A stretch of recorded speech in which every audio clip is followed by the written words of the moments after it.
Well, it appears we're back again. Are we though? We are the Ultra Heelz. We are. Yep. I am Darth Messiah. This is Alex the motherfucking heel. Yep. And that is Anna. And she's feeling cute. She might do a podcast later. Hey. Yeah, if you guys didn't know, I was whored out on the. You wasn't whored out. If you got the picture online, you're not whored out. We can just steal it. That's your fault. It's public property. That's your fault. It's public property. You shouldn't post pictures like that. That's what happens. Have you not seen people get put on weird things? True. Like how is there like 500 nudes of Sasha, even though she hasn't had any leaked yet? There was one. I don't like a big forehead ass. Oh, speaking of which, I gotta find Alana one. Oh, I found it. You found it already? Oh. Yeah, it's on Twitter. Really good photoshopped ones of Alexa Bliss. No, I see. I thought they were legit real, but they were just photoshopped. No, there's a chick in porn that looks looks just like just like Sasha. her. Oh, okay. She just don't have the burgundy hair. Like if Sasha had her hair jet black, you could be like, yeah, that's Sasha. She got a full time and a part time, and WWE's the part time. I'm done. It would be, but yo, I was gonna say something about the Superstar shakeup. I didn't like it. Viking experience? The Viking experience. That is his favorite part of the whole Superstar shakeup. Between them and the Revival, I would like the Revival more. And that's saying a lot. Wow. I hate that name. Wow. That shit's stupid. And they changed their tag team name and then their names in there. I was like, yeah, that too. What That made the no sense. fuck? I said, what? Their names are irregular. You could have left it alone. But my thing is, why they get called up? So what happened to the NXT tag team titles? They didn't lose them on no tapings. So where did he go? They just phased out of That's existence. the other thing I was going to say. Why are they still champions? It faded out of existence because the last airing supposed to air this week, they not even on the card even say they lost the belts. They still a champion technically. Yeah, because you go on the website, they're still listed as champion. AKA War Raiders, but still, No. They It's left changed on the NXT page as well. The War Raiders retired. No, they didn't leave undefeated. They retired. dropped the belt, and now the Viking experience The War Raiders. debuted. The War Raiders. That merch is gonna be trash. Who the hell want the Viking experience? Only way I can accept the Viking experience if Edge really came out and called them that just because he was on the show Vikings. Oh wait, no. They vacated. It's gone now. You see? Wow, so they just gonna take them off there and then But move why them up do the that? Because it's Vince. Because when I looked last night, they were still there, but it said their new names, but it was still on the NXT page. God, I hate Vince more and more. Yeah. I want this XFL. I want this XFL thing or like some sickness to happen to him that he got to be gone for a year. Oh wait, hold on. They're on the Raw page, but they're NXT champions. Yeah, see, makes no sense. No sense. Ivar and Eric. Them names So even they're sound like plain. the Ascension. Yes, they're what the Ascension were supposed to be. The Ascension, which the Ascension was supposed to be. No, hold on. The Bludgeon Brothers is what the Ascension was supposed to be, and now they're what the Bludgeon Brothers were supposed to be. I'm saying everybody should be what they should have been back in NXT. So go back to NXT. Period. That always works. Yes. I would assume they're not happy about it. Hey, look, they on the main roster and they getting better paychecks. You think they care? I would, to some extent. My name is Alex, the motherfucking Hill. Vince be like, your name is gonna be Kathy. My name is Kathy. Wait, what? I need my paycheck. And why do they have this picture of Kurt Hawkins from like 2004? Jesus Christ. Whose dad is that? Well, he is a father too, so yeah. Yeah, but whose father is that? Daddy Hawkins. If you have the network, just go on the network and look under the Superstars tab. They have a picture of Kurt Hawkins from like 2005. I used to look under the Stupid Star tabs. I'm about to say, they got a Stupid Star tab? Yeah, God, stop. Jesus. Who's on Remember there? Londa from last week? Londa. I went to work saying that. Londa? I told one of my friends, I was like, yo, who's Londa? He was like, who the fuck is that? I was like, just think about it. He was like, Rhonda? I was like, see, you got it. We didn't get it at first. We was lost. I literally was hoping and praying you would let him live through that, but obviously that was just not happening. No, see. That was too funny, though. Once I caught myself, that was too funny. No, see, if he'd have said that, it's not as like, if he didn't say it and then went back and say it again, I'd have probably let it slide. But then he repeated himself, and that's just why I could let it go. He didn't have to repeat himself. He could have said Londa and just kept talking. I'd have been like, yeah. And I'd have tried to be like, wait, did you say Londa? But he said Londa? Ronda Rousey. I was like, oh, now I can't let it go. It's got to stay now. Yeah. I'm going to get him a shirt with Ronda face on it, and it's going to say Londa across the top of it. So while we're talking, they didn't move Joe yet, even though he's supposed to go to Raw. He was on Raw. Sick ass. Yeah, exactly. So He a Samoan bitch now. Sick ass. he's got the flu. And Roman Reigns had cancer. He's still showing up at Raw. What that mean? But he was gone for 5 months. But he was still behind most of Raw. People got videos over the black flag, or like over the black curtain. Him sitting back down there talking to Kofi Kingston and chilling on Raw. Why, nigga? He supposed to be home. Why are you at work? He wasn't like incapacitated kind of treatment. He could still travel. But he could have went out there and speared a nigga too. I can't stop you. Hey Marv, I like the air freshener. Pretty good. That's air freshener? Yeah. Cause I thought it was a pie. I said, who got apple pie? Cut the podcast off. I don't know, I'm but hungry. it smells like pie. That's nice touch. Nice touch, Marv. Anyway. Poontang pie. Hey, how you doing? I'm good. So, I still don't like. I don't like these call-ups, man. I don't like how they switch certain The people. Superstar shakeup, to me, I was expecting more. This was probably the wackest one ever. They're getting lazier and lazier. I wasn't expecting more. I was just suspecting better. Like, I was expecting certain people in SmackDown to go to Raw that Raw kind of needed, and I expected people from 205 that should go to Raw, and then they just like threw random motherfuckers, and I was like, I'm confused. Like, Okay, now do we have a list of everyone that went to Raw? I'm So we looking can for just that go on that? right now. I think I actually do got that.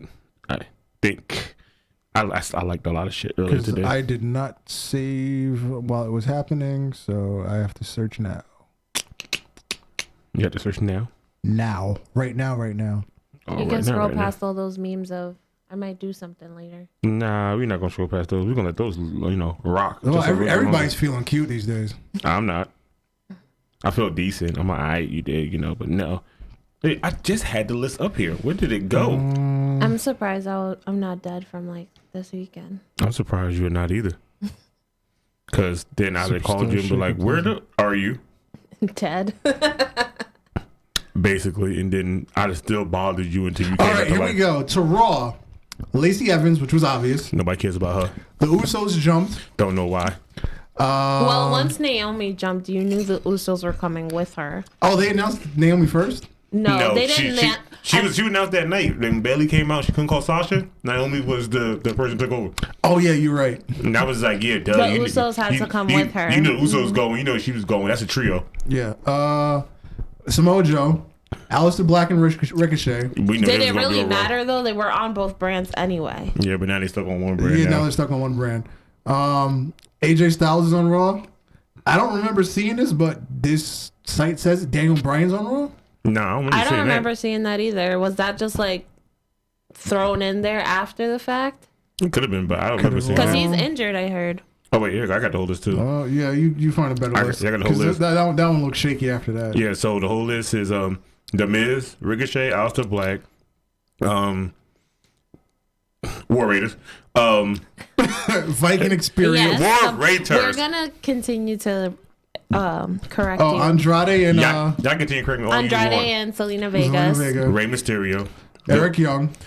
EC3, Critic Alexander. Don't know why he got drafted 205 that. Like ain't like he was gonna do anything. And AJ Styles. Yeah. Okay. Out of all these, 1, 2, 3, 4, 5, 6, I'm okay with. Everybody else, no. The fuck no. So who are you not okay with? Ray, the Usos, Naomi, EC3, Lacey Evans, Eric Young, Kurt Alexander. Lacey Evans was not doing much anyway. But she'd have fit more on SmackDown anyway because they don't really have that many women over there until fucking Thursday. Like yesterday, they all say they had a whole roster of women. They never had that many. She could have fit over there. No. The thing is, they never used all of them at once. That's what I'm saying. They could have put ass over there. They got her walking out every night from the what? How long now? It's basically 3 since months? Royal Forever? Rumble. Yeah, so she been walking every night. So why not just have a SmackDown walk out? She could have been a star. Hell, I still want to see her and Charlotte fight ever since that little Royal Rumble crap. They looked identical. Yeah, that's true. Yay. You know why they call her. No. Don't even go there. You gonna pick it up? Hello, you're on with Ultra Heelz. Oh, How did I know this was gonna happen? didn't know. It's your boy DX the motherfucking Creed. What's good, everybody? How y'all doing?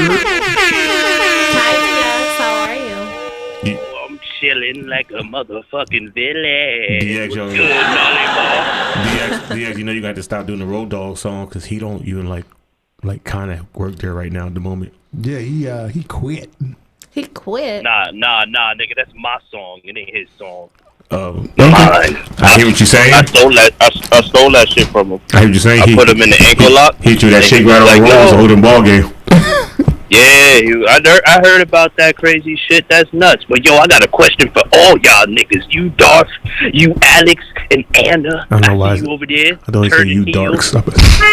What's up? What's the question? Big bruh, let me tell you. Alright, honestly, Bailey's on SmackDown. Sorry, I ain't make it there yet, but I'm saying it now. Bailey's on SmackDown. Notice, you don't see no signs about her anymore. I know they was in Canada, that's why they booed her and shit, but like, this is the perfect time for them to be like, you know what? Fuck it, you on SmackDown. Turn heel with these niggas. Well, I don't think she can handle it. I think that's why they're having her lose so much. I think she can because Hill is the best. Did you Hill's the see easiest her? thing to do in wrestling. Yeah, but Did it you depends see her on the do that character. Did you see her do that shit last week against Alexa Bliss where she grabbed the ropes and shit real quick and they were like, hey, you cheating. Hell Like, yeah. I feel like they teasing at it. First but of all, like, she slapped. she got a mean streak. She slapped Amber Moon her backpack tag. Oh yeah. That shit like an indie slap. I was like, hold up, bitch. That didn't sound like it was on script.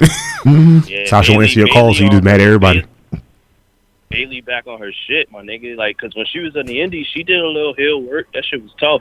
I need her to be a heel now because it Yeah, seemed like they ain't never that- gonna push Sasha to be that I'll ever again. accept it if her gimmick changes. No, I would like the gimmick. I would like for her to hug you, and then wearing sneak the hell out you. Jeans. What does she hug you? Yeah, she hug you at the end, like, ah. Nah, she does a Cardi B. She hugs you and then she robs you. You know Oh what? wow. We don't talk about Marv, don't Yo, encourage Yes, that. we do. We No. talked about that. I got one last question. Question. What do y'all think they're gonna do? What y'all think they're gonna do with Apollo Crews now that he on SmackDown? Nothing. He's gonna be big, black, and bald by himself. He's gonna be his own team. 1/3 of the You think- BBB. He don't want that anymore. He's just the one. Where the hell is Titus with no big? Stupid. Doing charity work. Make a wish. So he BBB for the kids. Yeah. What if they change his music to Billy Gunn shit? I got it all. I will cry if they get him that. Matter of fact, you know what? I wish they had that in the game. I would like to change it to that now. I'm gonna change the music to That song something. is official. Yeah, do that shit. That shit- but that I shit dropped keep into a going file. and have fun. Yeah, eat them cheese doodles, nigga. Yo, shout out to Londa Rousey, my nigga. She go hard. Facts. Yeah, we should send that to her. I'm like, yeah, my friend said, yeah, your name is Londa Rousey. She gonna be like, who is he? You want to come to our podcast and talk to him yourself? She might be in the armbar. I might let it happen. I'm not gonna stop it. Does she bring For her husband? sure. I'm not jumping in. You know what's funny? Every time Lana goes live, I post something perverted. That still was funny as hell what you wrote in there last time you sent that picture. That was funny as hell. What did you say again? This time I put can you do the accent? It makes me hard. Oh yes. I screamed because I was like, that sounds like something I would have wrote too. And she probably would have blocked me, but she don't realize I got a lot of emails that made mad accounts to follow her again. Look, So who Darkness else down are here. you not okay with moving to Raw? Oh, I just told you. Everybody damn near half on the bottom of this list. Ray the Usos, Naomi, EC3, Lacey Evans, Eric Young, Alexander. I'm not happy. Why not the Usos? Because I thought Raw needed like a Oh solid yeah, tag Raw team. needs tag team. They Raw- need a better tag team division. Raw needs tag teams, but they probably could have called some of the tag team up and left them on SmackDown. Because technically, they was the only heart of the SmackDown tag team division. There was nobody else besides the Hardys. And you know the Hardys not going to be there forever. The Uso. Well, you had the New Day. You had the Bar. Yeah, but when the last time knew they been a tag team match lately? Now that Well, Big, now yeah, that it's Big E's out. focusing Focusing on on the whole Kofi thing. yeah. I'm about to say, yeah, but now that Big E's gone, what's going to happen? Well, that's I true. mean, that is a good time for them to like kind of separate from Kofi. Nah, they ain't separate for coffee. Or even like if they grab the belts and then Kofi's still champion, they can still kind of do their own thing while legitimizing the tag team division. or in you could have SmackDown. made Kofi a double champion. Or, you know, they could have left everybody on SmackDown for up, down, down. Cause they just ruined the whole fucking show. Everybody that I hate, that was on up, down, down. They took everybody away, so now up, down, down don't have half the people to do all the tournaments no more. Well, he uses other people because like before the brand split, he was using Seth Rollins a lot. Yeah, but he was using Seth Rollins a lot, but Seth Rollins didn't want to play half them games. Everybody he used constantly was there for every tournament, no matter what. They went to because everything he always did. uses the Usos. He always He used the Usos because the Usos was the I forgot what game they was good at. They were the champs. The Miz was champion UFC. Madden. Yeah, the Miz was champion Madden. The Usos called were good at UFC. Yeah, like Muslim people was like they beat everybody to be the champs, and they had their own little titles. Well, it seems like Kofi's good at everything. Yeah. Yeah. We got 2 kids. Me and him about the same age. Oh, AJ's gone. First of Miz all, is gone. Like I said, and those are his 2 top players. They always fought each other. Now they're gonna be on Raw, and I'm gonna be watching other down. Like I missed them 2 fighting each other. Somehow he still finds the time to do shut with Tyler Breeze. But Tyler Breeze is in limbo. He's in NXT. He just shows up everywhere. True. Yes, he has all the time in the world. He shows up everywhere now. He just shows up where the hell he feels like now at this point. He's literally JTG. Now, do you feel like now that they moved over to Raw, are any of them gonna be lost in the shuffle? EC3 already got lost in the shuffle by getting choked into He got buried from the beginning when Dean Ambrose came out. Yeah. And said, "Where's EC 1 and 2?" That still is funny. He got buried. You think Naomi gonna get a push again? National Raw? Oh, of course not. No. Yeah. What about Rey Mysterio? No, he's gonna just be a mid Carter. I feel like he might get U.S. title matches. Eric Young They'll attempt to do something with him, and then he'll disappear off the face of the earth. and Alexander. Same thing. They'll attempt to do something, and then he'll disappear off the face of the earth. Yes, now you know why I'm sad because there's really nothing that you can do with any of these guys at this point. Like the top people that put up here: the Miz, Ricochet, Aleister Black, AJ Styles, War Raiders, Andrade. Every last one of them, they don't Viking have. experience. Don't do something with Throw Andrade. this mic at you at Mach 2. Okay, War Raiders. Because Andrade's supposed to be Vince's guy, other than the fact that he changed his name. Andrade's only Vince's guy because he's Charlotte's man. Hey, you know what he had to do to get noticed again? Yeah, that's what 12-year-old boy. But SmackDown for some reason it's weird. They I don't know. This shit is weird because they separated like 2 tag teams from Raw and like put these people on SmackDown. So you got Roman Reigns obviously, and I don't know why, but I feel like he should have been on there a long time ago anyway. Yeah, he should have been there the last Superstar shakeup. Like Rock show, Rock family. You already had the Usos there. Literally, you could have put Roman and Usos there and had the whole Samoan dynasty for the first time ever. The bloodline. Yeah, they could have had that. Now you move them to separate again. Yeah. Finn Balor being there, I just think is probably the best thing ever. I got tired of seeing him on Raw and getting beat up by that fake shield of almighty Bobby Lashley and them. I got tired of seeing that shit. Dogs of War 2. Yeah, I got tired of seeing them always beating his ass for no reason. Yeah. Elias.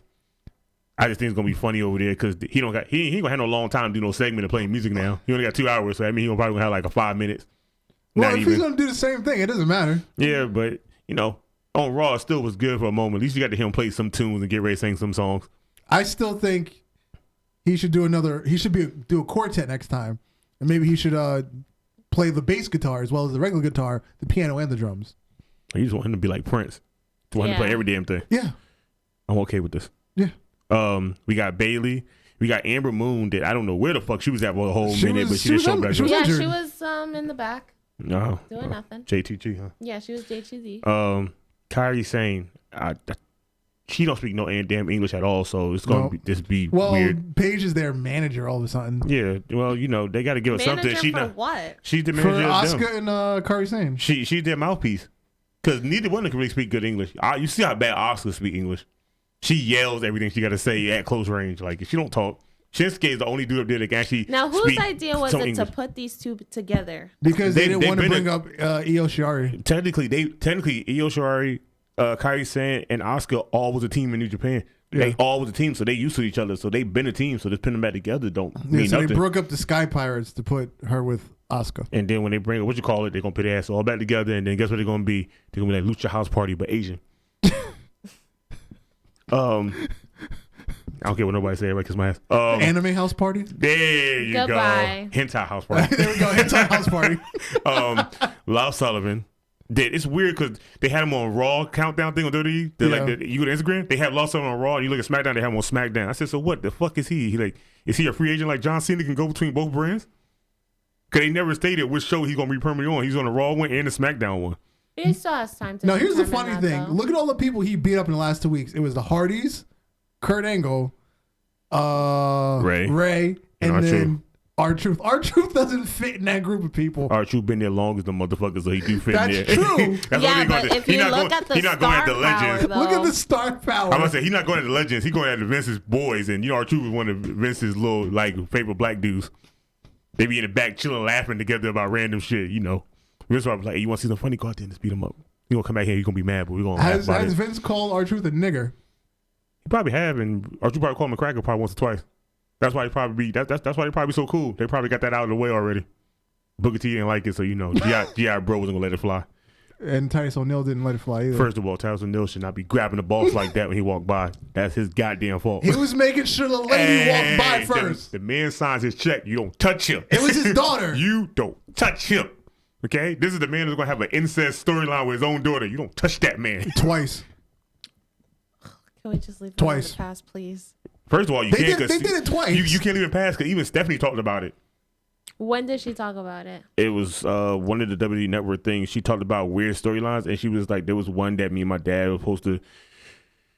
It was weird, kind of, when I was pregnant, supposed to be his baby, and I was like, no. And she talked about it. So it was going to happen, and she said no. I bet you Linda was like, nigga, I wish you would. The only thing on SmackDown I like is Buddy Murphy.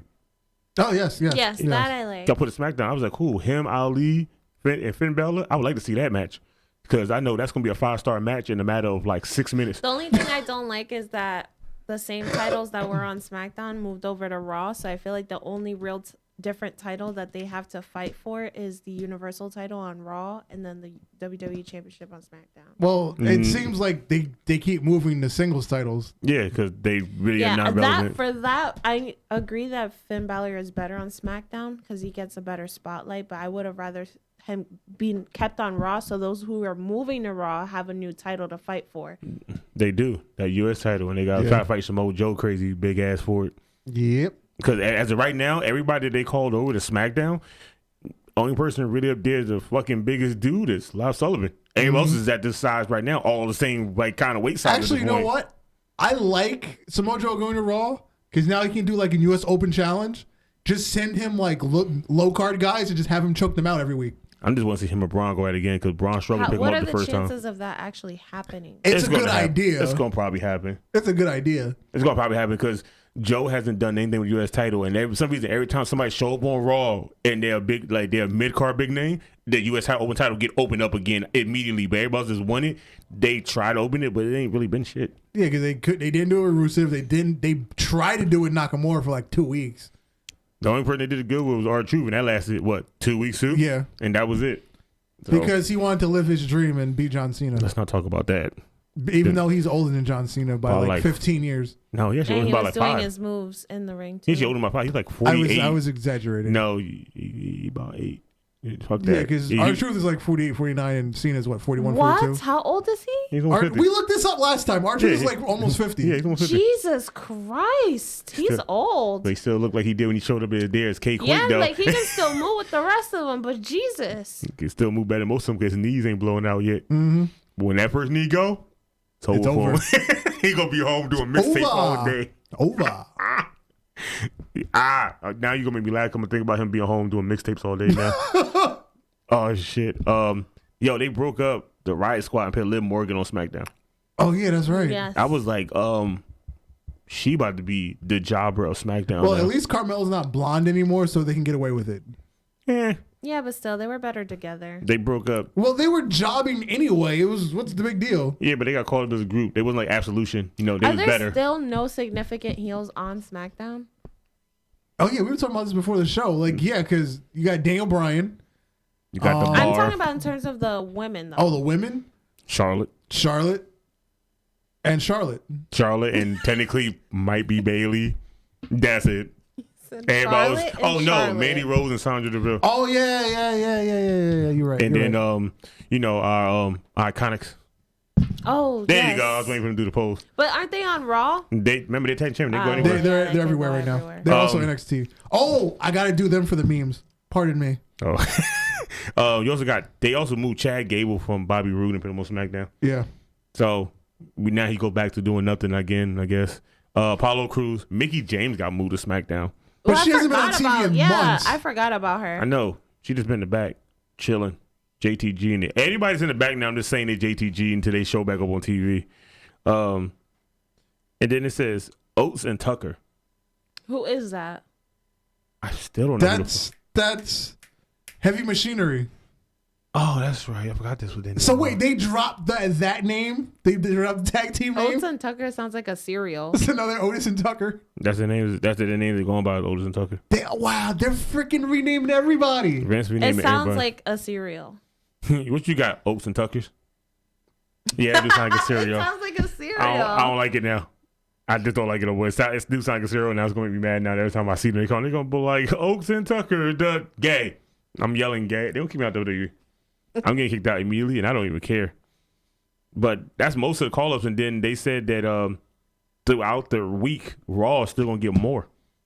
What, call-ups? Yeah, they're going to get more for the draft pick. But they ain't say nothing about SmackDown. Honestly, I think they should just... I feel like slowly but surely Vince is like moving into NXT territory. He ain't slowly moving in. I'm going to open the door like, you. Bring your asses. Come on. Y'all about the job on the main card. Y'all not doing shit else down here. You was cool here, but now you about to be mine. Getting dragged from like Triple H's office, like, please don't let me go. No. Like, Triple H's like, I can't do Hey, nothing. Batista, come here. We need you to drag them out the room like you did for Flair. By the collarbone? Jesus.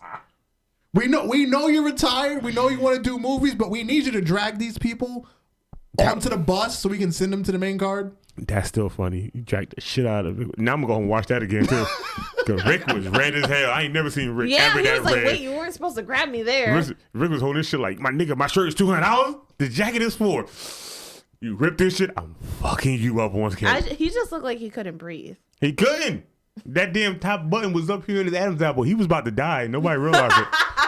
He was going to die on his 70th birthday on live Except the TV. cameraman, he's like, ooh, I hope Batista let him go soon. The cameraman got dragged in there like a kid about to get a beating. Yeah. Cause he was trying to run him. He was just stay your ass there. He just stood there. As soon as he went that door, I'd have hauled ass. That camera been on the floor. He'd had to do that shit like the Shield. He'd had to hold that bitch just like this and talk. Even though that little, I don't know what the hell that was from Batista. Those in them ugly ass shades. I swear I hate them shades now. Give me what I want. That sounded like a gay porn the whole time. That was the most uncomfortable promo I've ever like sat through. I was like, that's the trailer to a gay porn. First of all, one, yes. Second of all, yes. Third of all, it was Batista. What did you expect from there? For him to say something other than give me what I want. This was his last match. You think he was gonna come out there and give us a full speech? Well, Yeah, not fuck a full that. speech, but He more just than one line. Give him what he want, and he got what he want, and now he not there like he want. So anyway, look at it. He still got everything he wanted. And it kept going uncomfortably long, so I thought it was gonna end sooner, but Nah. it just kept going. I was like, please end it. All Please somebody end needed it. to do was just throw some baby oil on one person, and it'd have been a gay porn on live TV. It went down, And all that saliva coming out of his mouth. You realize that every time he get a camera, he talks, spit this flies my every time. Yeah. Yeah, because he's like yelling into the mic. Yeah, well, he need to stop yelling and so either that or start going out there with dry mouth or something. Like that shit is weird. Yeah, give him a blunt before he goes out. Drop his mouth. He ain't gonna know what to say. He gonna be out there thinking he Drax. Thanos, give me what I want. I'm like, nigga, that's Triple H. Oh my god. I can't think of nothing else on 205. They should have been called up. They're still missing hella people. Cedric? You I already would got called have up been wrong. fine with bringing Brian Kendrick back up. First of all, where is he? That too. Right. Where is he? Matter of fact, where's half of the motherfuckers up there? Where's Released? Nah, not yet. Not that I heard of, but where's what the hell is his name? The fucking dude with the umbrella. Oh, Jack Gallagher. Where Jack the Gallagher? fuck is he at? JTG in it. Wait, didn't he do some NXT UK shows? I don't even know. I'm pretty sure he did some NXT UK shows, and after that, I haven't seen him. Niggas just be in the back chilling like JTG. That is funny. That's what we're going to say. Where are they? JTG in it. As soon as somebody call nigga, I'm like, have you seen JTG? Next. I'm just hanging up on people. That's all I'm saying. It's They're JTG. JTG in it. But let's talk about this, right? Even though they invaded ROH, and I still love them. Let's talk about Cass and let's talk about Cass XL. Cass XL and and Enzo. Enzo t-shirts. Cass XL? CAZ XL. And it makes more sense because I hated Big Cass because that just made him like a big ass. So Cass XL sounds better. Cass XL sound a lot better. I'm sorry, Cass XL just sounds like too sexual. First of all, he was going around this big Cass, and he always blocked his head, so he was this big ass. That just sounded gay. I'd rather be Cass XL and let bitches know that I'm tall for a reason. How was I the only one that didn't see that? Yo, they did it every time. When he walked out there, they put his head right there, and you just see big ass. They did his head blocked on the sea every time. No matter what he did, it was just big ass. And then they didn't even realize it. And then they were panning back from the angle of him walking into the ring. And then when he got in the ring, they were panning back to the name. And you can see the full name. I'm like, why do y'all do that every night he comes out? Like, who the fuck doesn't realize this is happening? It's the most dumbest thing ever. I mean, they didn't notice that Great Balls of Fire logo looked like a dick. I think balls. they did. I think they did, and I think there was no going back at that point. And it was like, fuck it, look, it's gonna take probably a week to do another one, so fuck it, let's just leave it and let's just let them rock with it. That's why it wasn't gonna take no week. They have a freaking staff. Hey, they could have fixed that in a couple hours. First of all, legit. First of all, I agree. Okay. First of all, you could agree on that. Then why they got a staff? They can't write a good story. Because they don't know wrestling. And they don't know graphics either because they did a dick and balls, so they would take a week. They do have a staff that can produce a decent wrestling story, but Vince looks at it as like, hell no, you're going to promote someone that's not Roman Reigns? No, of Vince course not. Vince don't look at it. Vince look at them and be like, you're fired. Go ahead and hire that kid in the hallway. Based on the story Road Dogg gave after leaving, they'd go in with a good script. Vince would just throw it out and start over. Basically. And be like, now fix it. So like I said, War Raiders, the Viking experience. That's literally what happened. So look, like I said, they have a staff in a week and they're not doing that damn thing. So niggas is getting paid to show up like JTG at this point now. Hell, WWE got a thing. They actually looking for writers. What about that? Oh yeah. So yeah, anybody could probably sign up for one now. I signed up for one. They're gonna be like, "What kind of reign you doing?" I'm getting fired today. So I type in C and type in the B. They're like, "You fired, Chris Benoit, huh?" I'm be like, "Nigga, I wasn't even trying to trade Chris Benoit." But now you said that, I'm going to type this in now. No, just put BBB. What does that stand for? You'll find out. Like, BBB. I need you to bring Paulo Cruz back over here and bring Titus out for one time, and Bobby Lashley. Like before Bobby Lashley, we need to bring him out there too, and let's have him in just a segment. Weird. Let's have him stand there and look at each other. Benjamin too. No. 4 Bs. Nah, that's just weird because it's big, black, and bald. Now you get a third B. I don't know what that can be. Big, black, bald, and built. I don't know. Wow, she's on the fly with the gay shit. Like, Vince, Jesus. You better pay me before you make this up. I swear. I don't think if they do this, I'm suing. He not gonna pay you. That's fucking Pornhub I got gonna it. grab it first. You think gonna pay you? Big, black, and bald bullies. Big, black, bald bullies. That's works. A tongue twister. Like, can you imagine Michael First of all, Cole? Big Black and Bald was already tongue twister for us for a while because we couldn't remember it at first. Can you imagine Michael Cole saying it though? Because he said it's the big, black, and bald bullies. He just gonna be like, it's the bullies, and he gonna be that. He not going no further than that. Oh, before I forget, let me go back to the Enzo casting. So they have a shirt. Their shirt says they're unscripted. And they're real. And I was like, they are unscripted because them niggas did whatever the fuck they want. And then the back says, it says, get dropped. Oh, yeah. It says stand up and get dropped. And I was like, why is this shirt legit the badass shirt? It says get dropped, but it has like a microphone being dropped. It has 2 mics and it says, but get dropped. And I was like, that is actually the best merch for them 2 motherfuckers at this point. So they're signed to ROH at this point? Yes. Technically, yeah. But there's another wrestling podcast that was talking shit about them, saying that basically everything that they did was all set up for Enzo and Cass just to get publicity, and it's not at work. And they start going off on the Phoenix video, how Enzo is stupid, how Cass was probably laying on the ground having a seizure before he jumped up. No, this some other podcast. Okay. They were talking so much shit about them. So I found their YouTube page, right? Yeah. When they talk shit, right? Okay. I'm blocked already, right? Wow. That was 2 hours ago. Wow. Jesus Christ. I work fast, but they don't realize that Alex the Hill has 4 YouTubes. Now, I heard that there was a rumor that Vince and the higher ups at WWE are keeping an eye on them because if they can establish themselves that they might have what? I did that just now.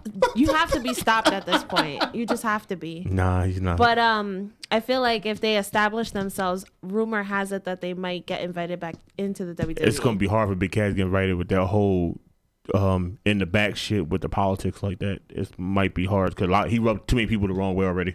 like majority of the roster. Yeah, he's got to be gone for a while to come back. Like Enzo probably come back because that whole shit that happened was He not was his fault, and cleared he's his cleared name on for it, that, so yeah. they could wipe that clean. But Kaz with the kicking down the bathroom door and the tour bus and all that shit, you can't kind of wipe that shit down. What wasn't Enzo also kicked out of the locker room too? He was. Enzo kicked out the locker room for talking shit, but you gotta think about it. So was a couple other people too that still got called back. But kicking down the door and then trying to talk it down, some shit to people in the back is like if kind Enzo of come back, he'd have to go to SmackDown because you can't put him with Roman because Roman's the one that threw him out of the locker room.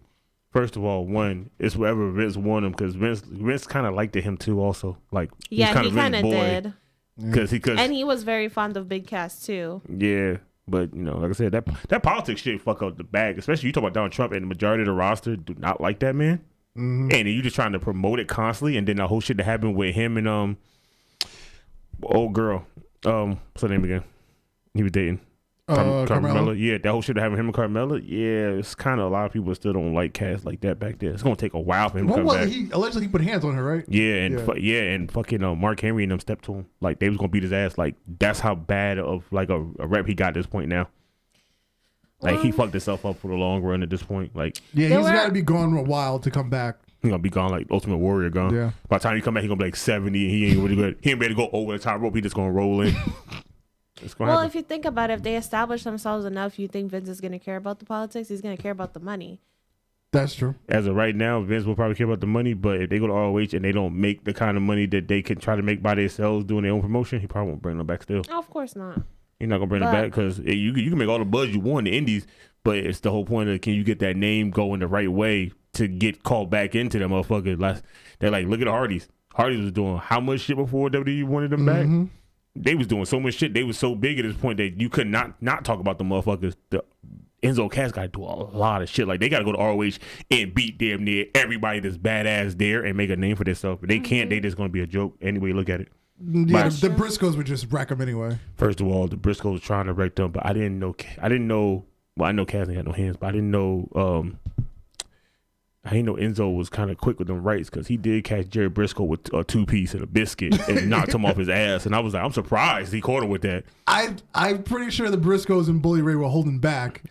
No, because they would have. If that was an actual shoot fight, they would have wrecked him. I'm about to say I don't know because Enzo's face was red because he got caught with a real right. And then Bully tried to hit him with another right, and then Cass can't hit him and hit Bully in the back of the neck hard as hell. It. Could be. Like, yeah, y'all gotta see the video from the other angle where somebody's like right there, and you gotta see when Cass come by and hit Bully in the back of the head. There's no open fist. That shit is a closed tight fist, and he punched him like in the back of his ear. Oh, a donkey punch? He hard as hell.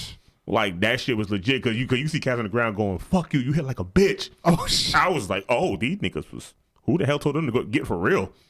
Because Tama Tonga and them just don't give a fuck. Yeah, because Tama Tonga was pissed after that. No, his brother threw that damn belt. Like his brother came, he was like, "I work for free tonight," and this left. I was like, "We still took the belt.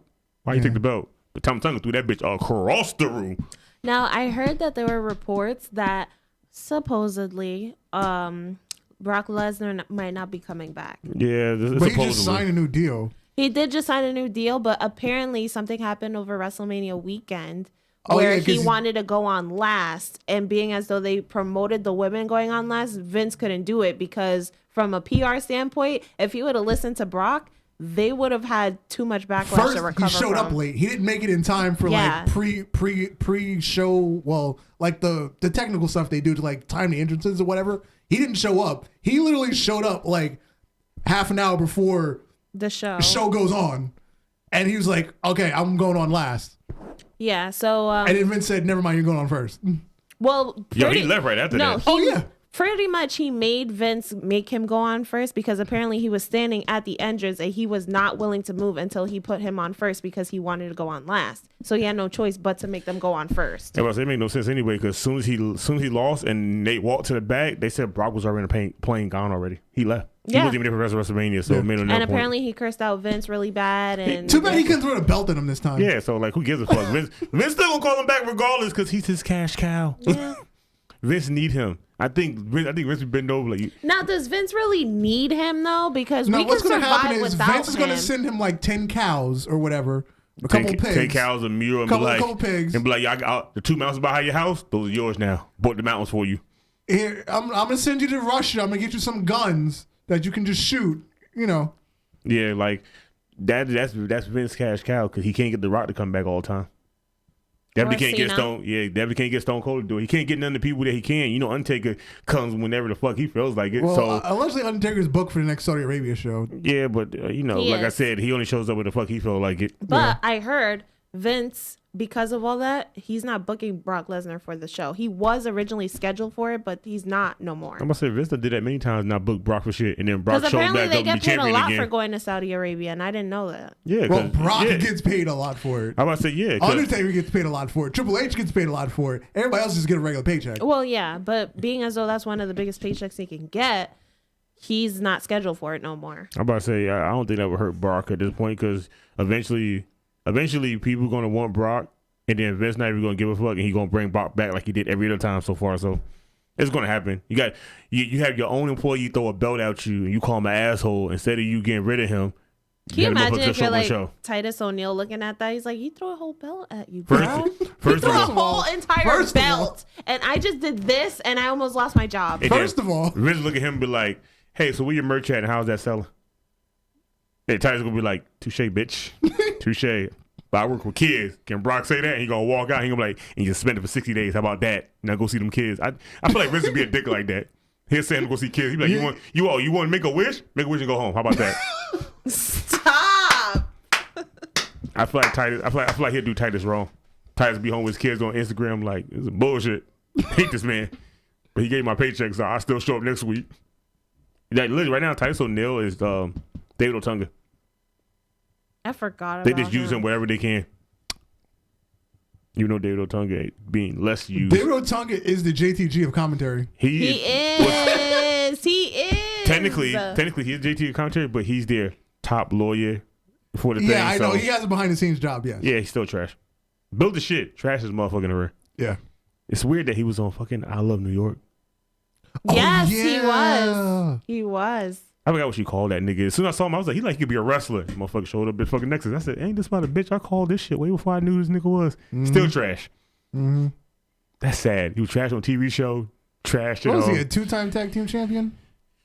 Yeah, but I think one with Heath Slater and then one with John Cena. Wait, who? He was in a tag team with who? Heath Slater when they was part of Nexus. Yeah. And then again when they were part of Nexus with John Cena. Mm. And then neither one of them lasted that long. No, wasn't he with Michael McGillicuddy? That's what I'm thinking. I thought he was with someone else. No, he was with Michael McGillicuddy, but it ended up being him and Heath Slater. Because Michael McGillicuddy ended up getting in trouble for a while. Where is Heath Slater? I know it's Heath Slater and the dude from South Africa.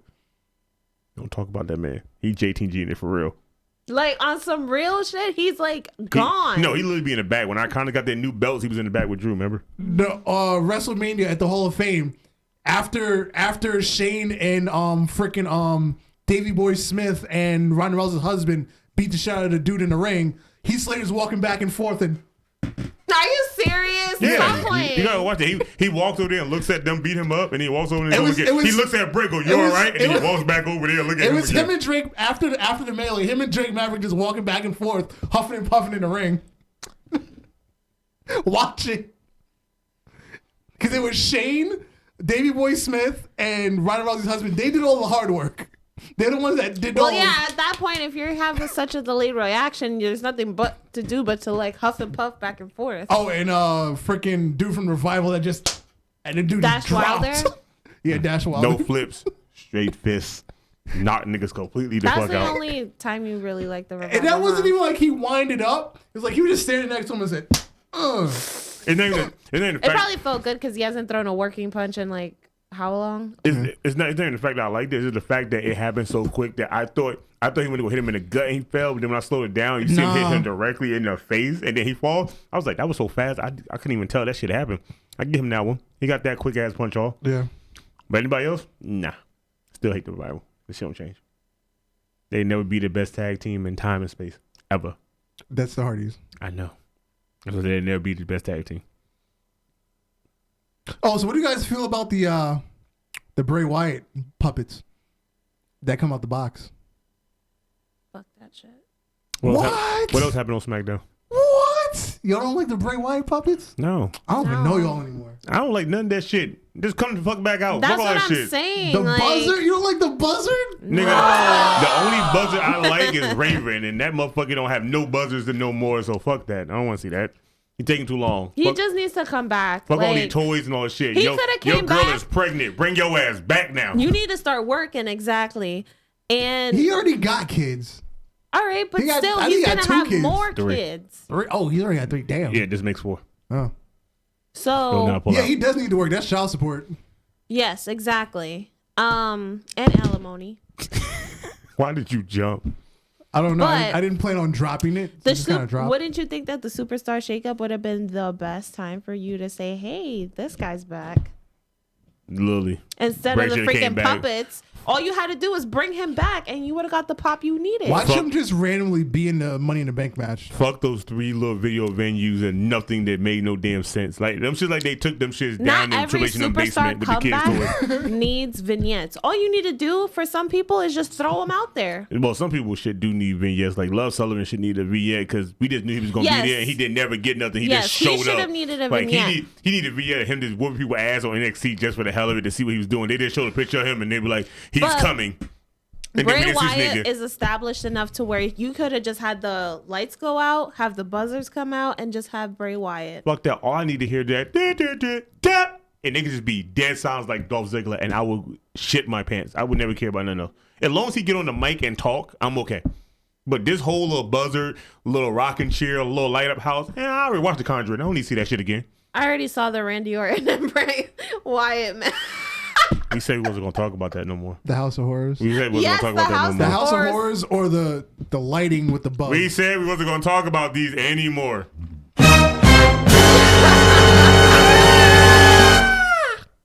Really, Dar? I still want to talk about You it. always got to put though, 'cause it was funny. this girl scream behind it. I know. The But House you have of a girl Horrors right here that match could have did it. But she didn't react on it fast enough. Okay. I wasn't scared. You say that now. Lights start flicking on and off and shit. Your ass gonna be the first one to run. Oh, of course, because who would stay? Darth to investigate, you to investigate. No. Black people run. I run with them. Well, clearly not this one. First of all, y'all never heard me that I would tear the grudge up. I wish he would come to my TV. No. I'm not running. wish he would That come ghost to my gonna run TV. from me. She was like, ah. I'm like, nah, come back here. You think it's over? By the end of the day, it's gonna be Kristen Wild all over again. No.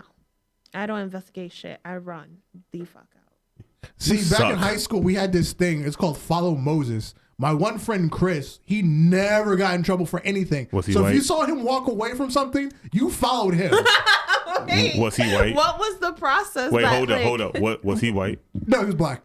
Okay, because you said follow Moses and you said Chris. I'm like, damn, that sounds like a white name. Jesus Christ. That Because he sounds stayed racist. out of trouble. Christopher Anthony, I'm not going to say his last name, but Damn, that is a really white name. actually he's Jamaican. That is still a really white name for a Jamaican. No, when I tell you his last name, you'll be like, okay, yeah, he's black. Yeah, but them 2 first names, just put on job application to get you a job automatically. So Well, wait, yeah. you have to tell the story. Okay, here's the most important one. We was outside the school after school. It was probably like 4:00. We were still hanging out after school, and This is about to be these I'm two. established that well, time. well, funny story before the fight happened. There's a funny part before the fight.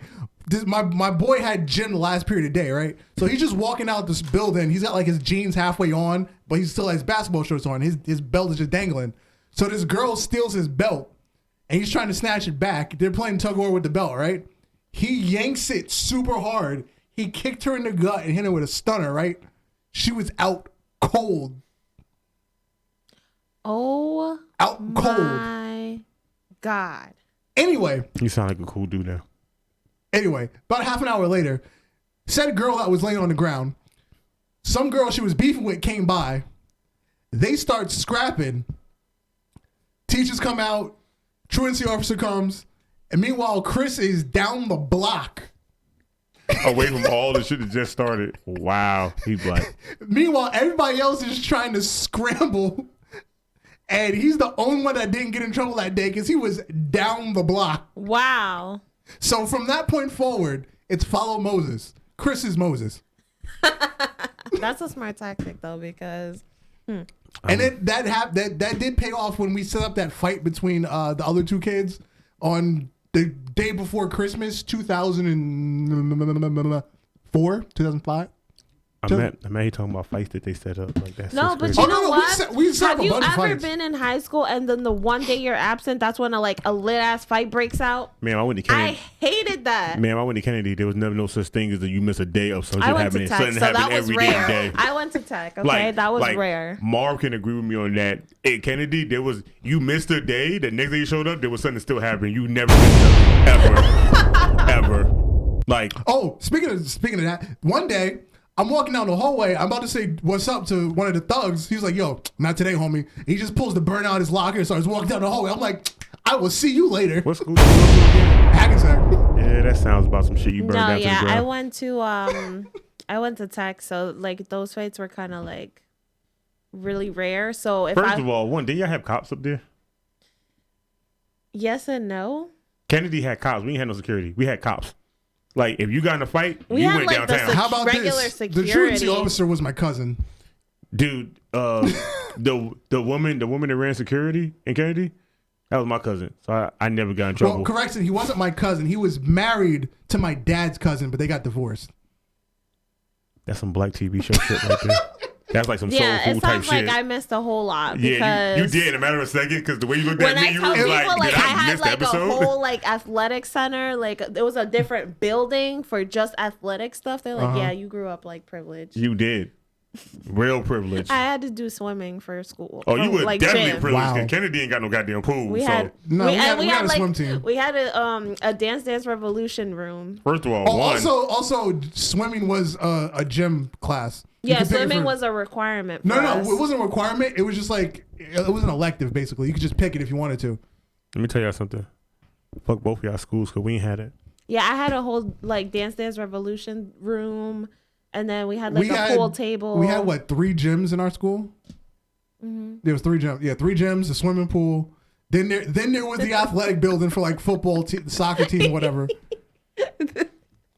Privilege. The one thing he Privileged had, ass he black had the people. YMCA.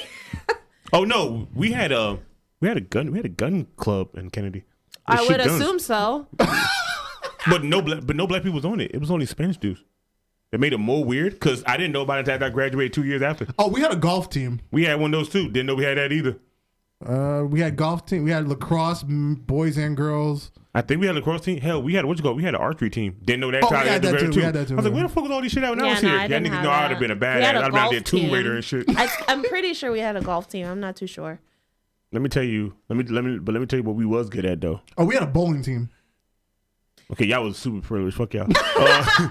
Let me. Oh, we didn't have a curling team. We had a barbecue cookout. Oh, wait, I we had a think hockey for team. graduation. I was or about to say you had a something. barbecue team. I'm about to say, what the fuck is happening here? What teams do y'all niggas have? Niggas was in the parking lot grilling every day. Like, nigga, what's this? Got it. First try. You got an A. Fuck that. How the fuck? Like, no, fuck all that. Let me tell you something. We had a hockey team. What Super kind privileged. of? Yeah, that's way too privileged. Darth was one of the 7 black people in his school. Literally, did you play? No, the school was like 50% black. No, 50% black. my nephews go That's to. what they told you, but they was holograms. Them niggas was not black. They was white. They trying to make you feel better about yourself. My nephew's school is like such a culture shock for me because they go to school in Franklin Lakes. Oh wow. They got brand new laptops That's- that they get to take home and keep. That's beyond privilege. That is some. Oh, I have a story about Take Franklin home Lakes. and keep. The bus picks them up right in front of their house. Oh, they The super bus privileged. picks them up Oh, they right don't in have to front wait of on the the corner. They just No. walk out the door. Yes. And they drop them off out in front of the house. They have an after school program bus that takes them right to the after school program. It's like lunch is provided, everything is provided. It's You know, like if I went to that kind of elite. school, I wouldn't be here with y'all today. If I went to that kind of school, I would still be here with y'all because I was still Elite. robbing I niggas. walked into my Can't take the black sister's out of house me. and I'm like, wait, what is this like brand new laptop here? Like, I know you just told me you were struggling. She's like, yeah, their school provided it for each of them. They could keep it. I was like, what? First of all, who dick this principal was sucking? Once upon a time, I went with one of my homegirls out to Franklin Lakes to her coworker's house. And that was the first time I ever smoked sour diesel. And I sat there stuck on a couch for like 3 hours. My sister's apartment complex has like a lounge area. It's still weird to hear you always say you have a sister, and I still never seen a picture Why of what she does look everyone like. assume that? Because I never seen a picture of what she look like. I just hear you have a sister, and that's just it. But I never seen what she look like. It just sounds weird. It's probably best left in the dark. No, it ain't. Because we'll talk about that later, but no, it ain't. But anyway, yeah, so you have a lounge area with like a coffee maker, everything, like the mailboxes and stuff, and then you enter the apartment, washer and dryer. It's just like too elite for me. I like how she described her whole house. Now I feel like I've been there already. So when I go there for the first time, she's like, how you know everything at? Shut up. Both rooms have walk-in closets. Like it's just too privilege. Yeah, it's like it's crazy. Let me tell you how I live. So my nephews are for sure like 2 of the 7 black people in that school. They are legit. Everybody hates Chris. They're like a double. Yes, everybody hates Chris. I hate my Chris. nephew is on the basketball team, and the funny thing is, I picked him up from after school program. They're like, "Oh my god, we're so happy to have like your nephew here," and I'm like, "Well, why?" He's like, "Well, ever since he joined the basketball team, like our team's been doing so much better." I was That's like, racist as shit. The one brown kid joins the basketball team and they started winning. But like, yo, we've been had a 42-game lose streak. He shows up. We won 8 games in a row. Like legit, we just got Steph Curry. Like that's racist. What y'all gonna give him for keep winning? Now I'm about to split the hell out of my son. Dad, I don't want to even play basketball. You gonna play basketball till these niggas stop paying your college? So you want him to shoot threes from half court? We could do that tonight. We can start working on those. If you want to shoot the other side? You want behind the court? I can get him behind the court. Nigga arm gonna be strong as hell. Gonna be Steph Curry and shit like NBA streets. Yeah, privilege. Super privilege. Lived in the ghetto. Fuck all this privilege shit. That's why I'm tougher than most motherfuckers now. I go to any problem with Lexington and start calling somebody some too many words, they probably shoot me on sight. You call me too many words, I laugh at you, but like, come on, you got better than that. Let's get a little more in there. Hey, I miss going to school right now. I really wish. Yeah, I would go back to high school. I'd do it in a heartbeat. I can't go back. I'd go back in a heartbeat. First of all, why when you go back, you have bad reputation or something? What? Yeah, bad reputation. No, I didn't have a bad reputation. I just didn't care for high school. I'd go back to high school in a heartbeat. I'll go back to Kennedy in a heartbeat too. In a heartbeat. Because I know that I was a back then. So I'll go back immediately. I changed a lot of shit. Like a lot of the wholeness I was doing. Literally a lot of it. Because some of them bitches they about big as this table. One thing I really liked about high school was like the fact that we had those random guys that would just sell like the big cookies and stuff like that because niggas locked up in commentary. You got jailhouse niggas in there selling cookies. Yeah, like they would come with the big gym bags. They had Arizonas. These niggas over here the corner store cookies, chips, candy. Like they had the works, and they would just be hanging out at the corner of your classroom. Like, hey, you hungry? So I have an Arizona and a cookie for $2. So they in the privileged school on the corner of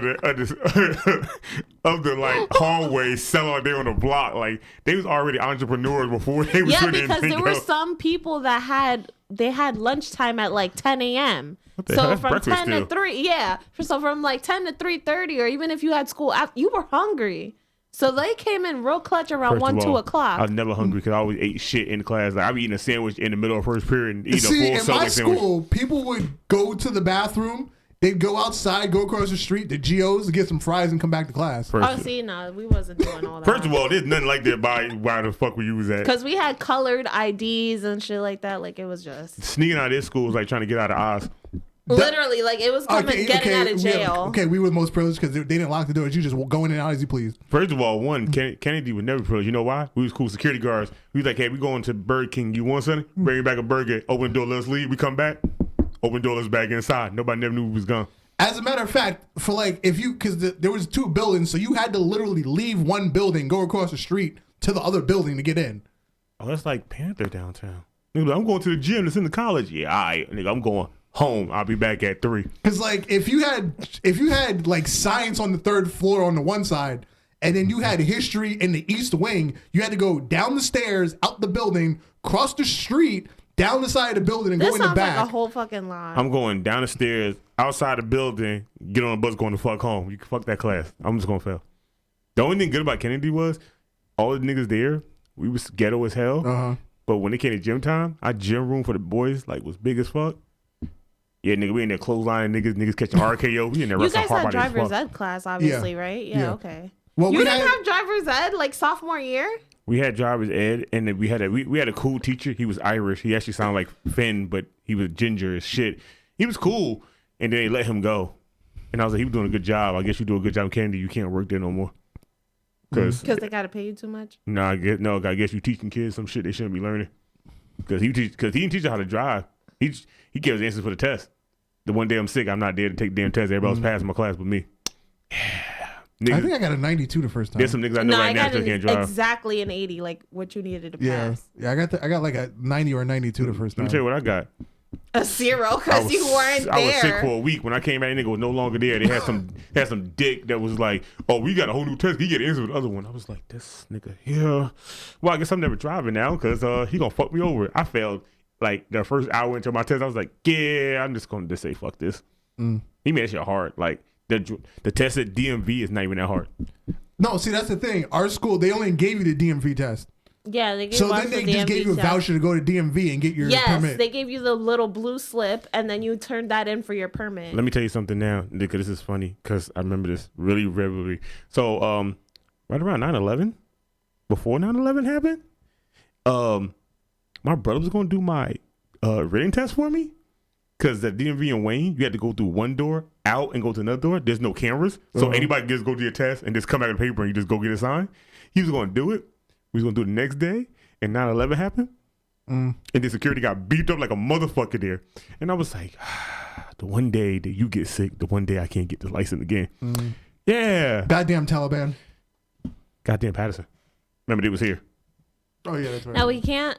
Okay, I think we really derailed from this conversation. First of all, remember dance break time we had before before our truth had it? Yeah. We directly went way off topic on them days. That was like 8-9 minutes of just music playing that made no sense. I want to talk about the Sasha Banks situation. What, her forehead or her just not, or her getting like fucked over? And apparently now she's saying it's a work. Well, her forehead or the whole time she got fucked over? Did she say that it was a work? Getting her fucked over. Because apparently the last thing she posted on Twitter is, if only you knew, you marks. So now she's trying to turn it into a work. Oh, yeah, work. Was that the Wendy Williams post? First of all. Yeah, that was post Wendy Williams, yeah. First of all, let's not talk about that crack-headed stick. I don't really care right now. Sasha had a good run when she first got started, but everybody falls off. And she didn't fall off on her own. They just fucked her over. And there's nothing you can do at this point right now. You need to kiss the ass. I and think hope she has better. a right to... Yeah, she has a right to be mad, but... What's different than her than everybody else in the company that's getting screwed over? The fact that she's not going to deal with it no more. First of all, what is the real deal with her? Because technically, she's how many time women's champion? 4 or 5. And there's some people getting still fucked over, and they haven't even touched the belt. But collectively, you can probably say that all her title reigns equal a month. It still don't matter. Her title reigns in a month for the short time of being on Raw still outsees people that's been there before her.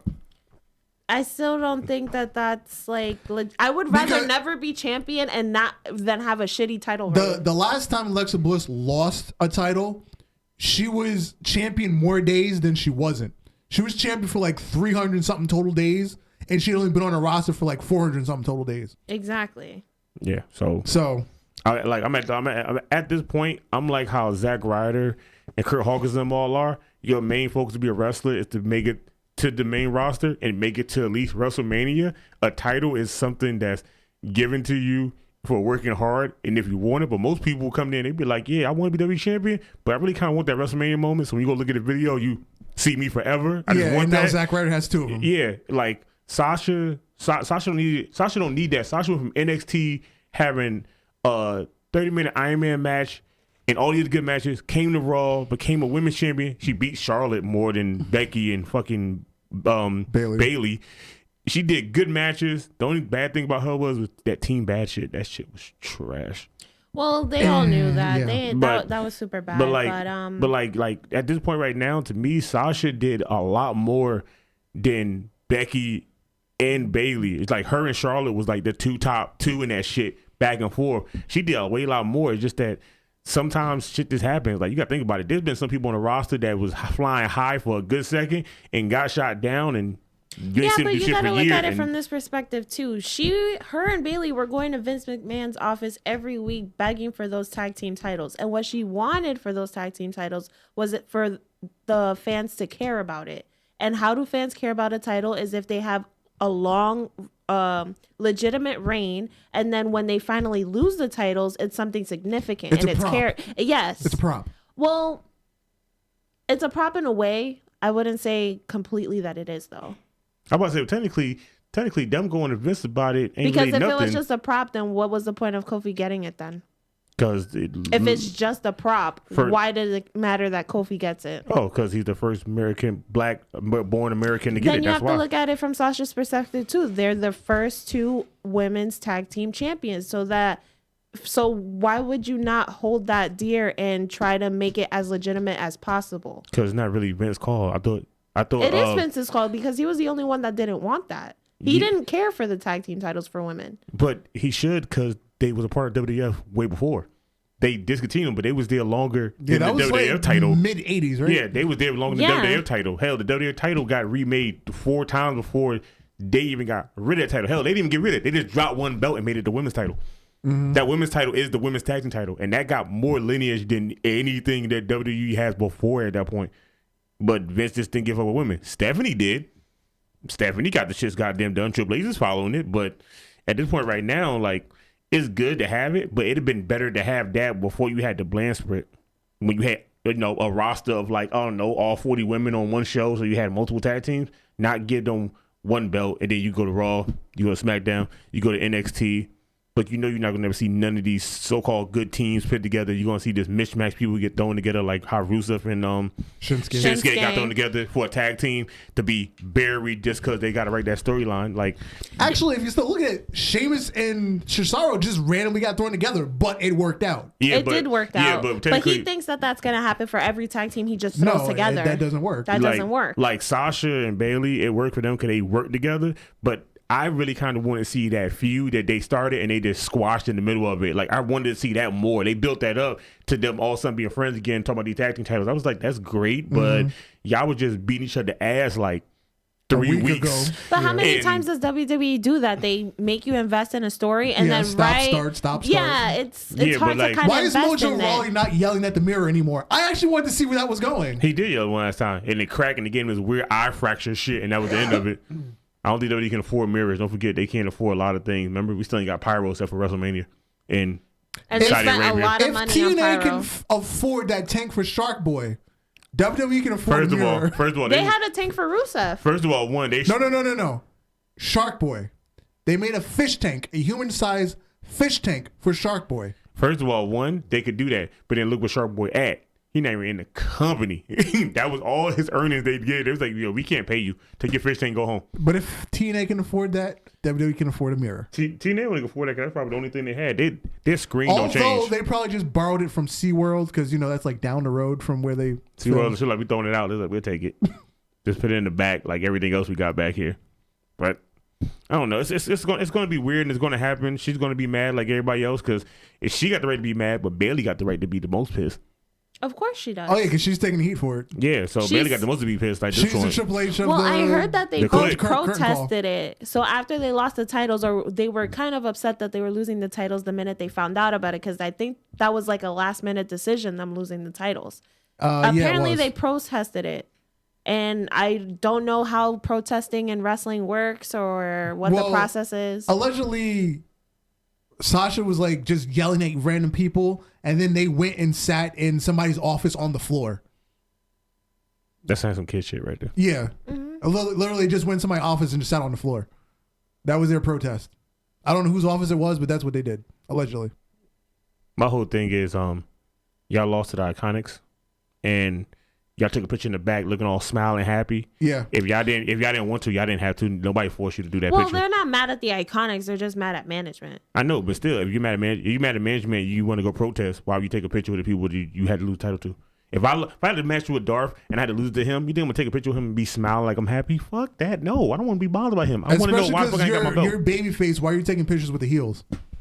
Like, I mean, okay, if Natalya and Beth Phoenix is the one, okay, take a picture with them because they're also babyface. But you're not taking a picture with Tamina and Nia Jax. They're heels. They're the ones that have been beating you up for 3 weeks. Thing too, like they kind of go from going kayfabe to not going kayfabe, and it's just like what are we supposed to believe? Are they friends or are they not friends? This goes back to one of the reasons Road Dogg quit. There's no continuity. Yes. Because Vince flips everything at it when he feels like it, there's no continuity to any storyline. This is why AEW gonna fuck them up in story mode. they're gonna beat their ass in when it comes to doing legit stories. Good news, probably gonna have a feud for like 9 years straight before they get done. Sasha unfollowed Vince and WWE and followed AEW. Yeah, and now you know what's gonna happen, right?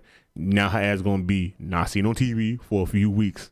They gave her the time off. No, you get time off all you want. Remember, they gave CM Punk time off too, and then fired him also. What the hell that mean? Remember, they gave RVD time off, and he was gone for a year before they released him? Like, Vince is petty. You do what Vince want. You don't do what you want. You do what you want. Your ass don't go back on TV. They gave Neville, 4 or 5 months off before they released him? Well, I don't think that's the case, though, because from what I saw, I don't think they want the perception that their employees aren't happy, because look at this. Luke Harper already is requesting his release. First of all, Naomi already was vocal on Twitter. Now you have Sasha Banks. I was about to say, first of all, you can't even say that because there's been people before them that was saying that shit way before. People know WWE people are unhappy. You can even see it at the meet and greets. Hell, when Dean Ambrose knew his contract was coming up, people didn't even want to even talk to Dean. You can see that he got up and left. He was already pissed off. Like, there's wrestlers that already verbally say this shit regardless. But they don't what's care. the difference now? You have AEW. You have another competitor that's a legit threat that they can go to. No, it's a T-shirt company. At this point right now.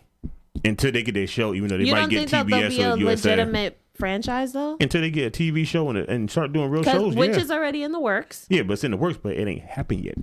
Like, you can sign everybody you want. The NFL could, a fake NFL team can sign all the people they want, but until you play the first game, you still ain't shit. You're still nothing. You're just a T-shirt company at this point. Like, because their owner has the money, they can give these people paychecks without actually doing anything yet. Like, they literally have a roster of JTGs. When does the owner get his investment back on bringing in all this talent? Because as of right now, literally everybody in AEW is literally JTG, just better paychecks. Literally way better paychecks. Yeah, I mean, I've seen them doing their Dean Ambrose like $6 million or something. Something crazy. Dean Ambrose. Yeah, they offered Dean more money than Roman and Seth Rollins making Raw to come there, but Dean is still like weighing his options because he still got shows to do on fucking WWE, even though he's not on contract with them niggas. Yeah. He still got like 7 shows. He's still in that 30-day clause thing, no? No, once your contract's up, you don't have that clause. It's when you want to leave before your contract's up, then you got the clause. But when your contract expires, you can do whatever the fuck you want. Yeah. His contract could legitly expire at the end of this month. He could literally just walk into Impact and they can't say shit to him. But if he'd have left 2 months ago before his thing started up, then he'd have had 90-day clause. He wouldn't be able to wrestle nowhere. That's what happened to Neville. Neville left before his contract. That's why he couldn't wrestle for so goddamn long. A lot of people to do that in WWE. When you leave WWE earlier in the contract, Austin Aries. Yeah, when you leave WWE contract, you can't wrestle nowhere until that clause up because you signed that paper. That's why everybody be like, that's why most people be miserable as hell till their contract is up, and then when they get released, that's why they go quick as hell. You don't see Ty Dillinger anywhere right now. Yeah, he's just doing signings and like little house shows. I mean, I've seen AEW in their little house shows and stuff. I truly believe that they're going to be a legit competitor to WWE. And being as though there is hot water between the two, as we've already seen, there's a good chance that a lot of those wrestlers are going to move to AEW and then they're going to have a real problem. Yeah. I see it happening, not now, but later on. Yeah, but that's just it. Most of the people now that's also unhappy sign new longer deal contracts, so they're going to have to be unhappy long as hell until that shit happens. So as of right now, this is going to be a whole roster of depressed people. And Vince is just, if you're too depressed with Vince, you're not going to be seen on TV for a few weeks, period. He's going to send you home. You can do whatever the fuck you want. My opinion on AEW is, yes, they will be something, substantial. They'll be better than TNA ever was. They're going to grow faster than ROH ever did. They're never going to be WCW. They're never going to be that big because WWE is just so far ahead in the battle. They dominate 95% of the wrestling market, basically. So AEW might come in and take 25% of the wrestling market, but they're never taking to the point where it's 50-50. It's always going to be Coke, Pepsi. Coke is always going to dominate Pepsi. McDonald's is always going to dominate Burger King. They're never going to catch up. Well, by themselves, no. But as those TV deals get bigger, as those sponsors... no, not even TV deals. If they could do like how... It's the owner himself is richer than Vince McMahon. The business itself will never be bigger than WWE. It's never going to get to that point. It won't be bigger than WWE because WWE is on the highest stature of where money and time has already been placed in the company that they already have investors in it. This dude, AEW, doesn't have the investors, but he has the money. Yeah, he has the hard cash to do it. Like, he has the money to do it. The only way that they can get on 50-50 with WWE, literally, is they get their TV deal. They signed some more indie top dudes that people haven't heard. Let them but shine. I'm talking about generating revenue. No. I'm saying. Well, yeah, through the TV deals, through other sponsors. No, because like I'm saying, if you get more indie talent that people know, and then people start watching them, see them wrestle, the only thing that's going to happen is you're going to have like New Japan G1, the ROH thing. You can have other companies still come in because WWE, you know, when you work for WWE, you work for WWE. There's you go nowhere else. But with AEW, most of their people are coming from everywhere, so they can just bring anybody in. But they're making them sign exclusive contracts. Yeah, but TNA been had that too with most people. But and they still work another. TNA gives almost everybody the freedom to do whatever they want outside of the taping schedule. Yeah, but that's the AEW. A lot of wrestlers that got signed with them still got things they're still doing way after Double or Nothing. They still got matches. Hell, Sonny Kiss got a match right after that junk somewhere else over here in New Jersey. But Marvin was asking, how did WCW catch with WWE? Well, at the time, they were coming out of the territory days because WCW, what used to be Jim Crockett Promotions. Jim Crockett was almost on an even par with WWE at the time. As Ted Turner came in, threw all his money at Jim Crockett Promotions, and all of a sudden it was just as big as WWE. Plus the Star Power. Yeah. Design style probably. Once you had Hogan there, it was just a ball game at that point. Yeah, exactly. Hogan, Lex Luger, Sting, Ric Flair, Steiner Brothers, the Outsiders, Sandra Blaze. The list goes on. Once everybody jumped ship, it was just like the place to go. Because what happened was Vince Sr., he went and he bought all the territories from back in the day. He bought AWA, he bought Memphis, he bought WCCW in Texas, he bought the company out in California, he bought the Sheik's company up in Detroit. He bought all the territories, and that's how WWE grew so fast. WWF itself wasn't that big. It was just in New York and like Boston market and Philly. That's all it was. He went and bought all these companies and caught up to Crockett Promotions. That's how they grew so fast.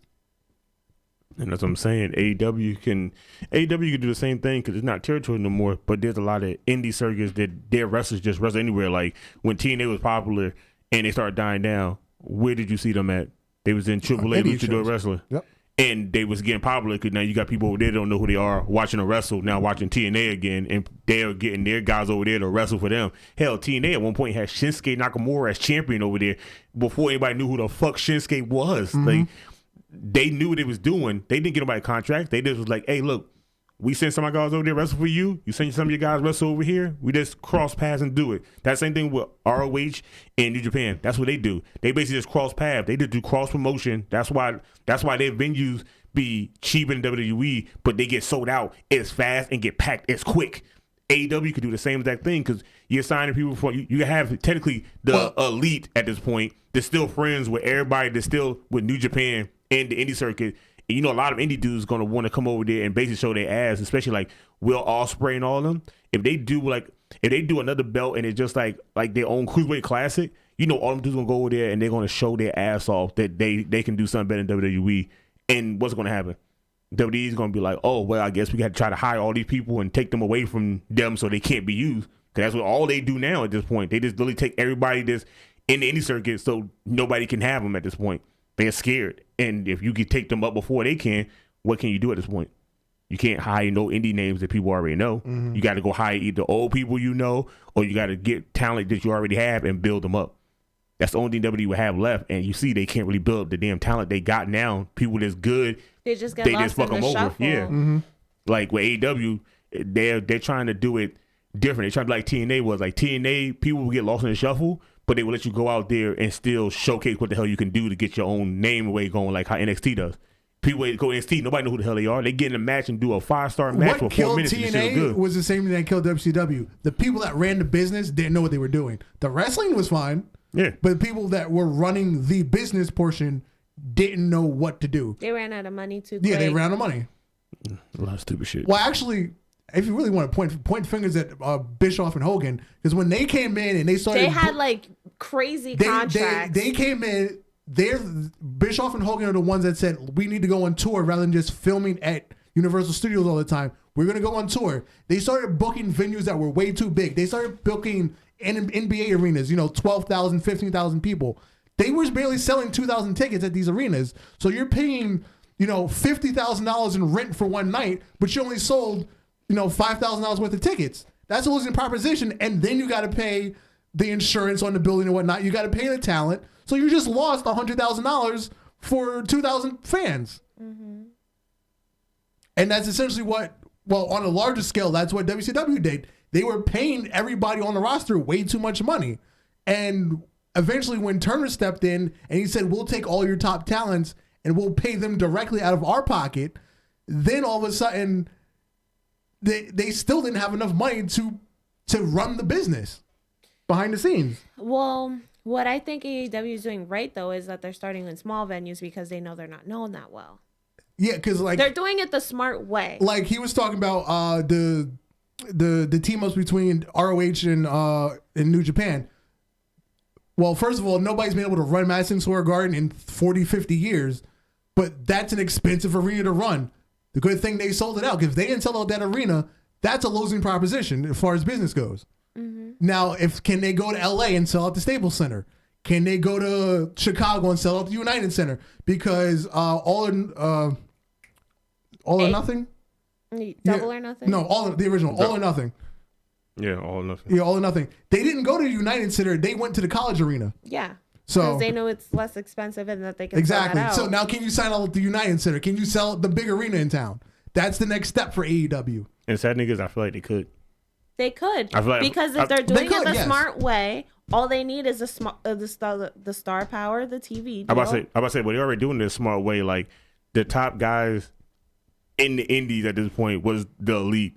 And you got them working for the company, and they're not even talking about them really wrestling the company. Mm-hmm. They're talking about doing something that in WCW, what killed them is having the wrestlers run the company and then do what they want. Oh yeah, that was the other problem with WCW. There was too many bookers. There was like 15 people that were the bookers. You had Hogan, you had Nash, you had Bischoff, you had Russo, you had so you basically Flair, brought all these stars over and you just let them run your company. Yeah, behind the scenes, everybody was calling their own shots. It's basically like a YouTube channel. When you go live on YouTube, you can give everybody a wrench. That really makes everybody a moderator. They literally just took everybody there that was popular and it was like, look, you got power, you got power, you got power. So if he came and was like, oh, I want someone to be WWE champion, like WWE champion, and I go out there and be like, you know what? I don't like what he said. Make him WWE champion. Everybody had the right to say it, and then we go in the way we look at it. There'd be a creative meeting, and all of a sudden Nash was like, all right, I want the tag titles. Me and Hall want the tag titles tonight. It was like, oh, and then Hogan's like, okay, you know what? I want the world championship tonight. And then all of a sudden, here comes Ric Flair. Let me take the U.S. title tonight.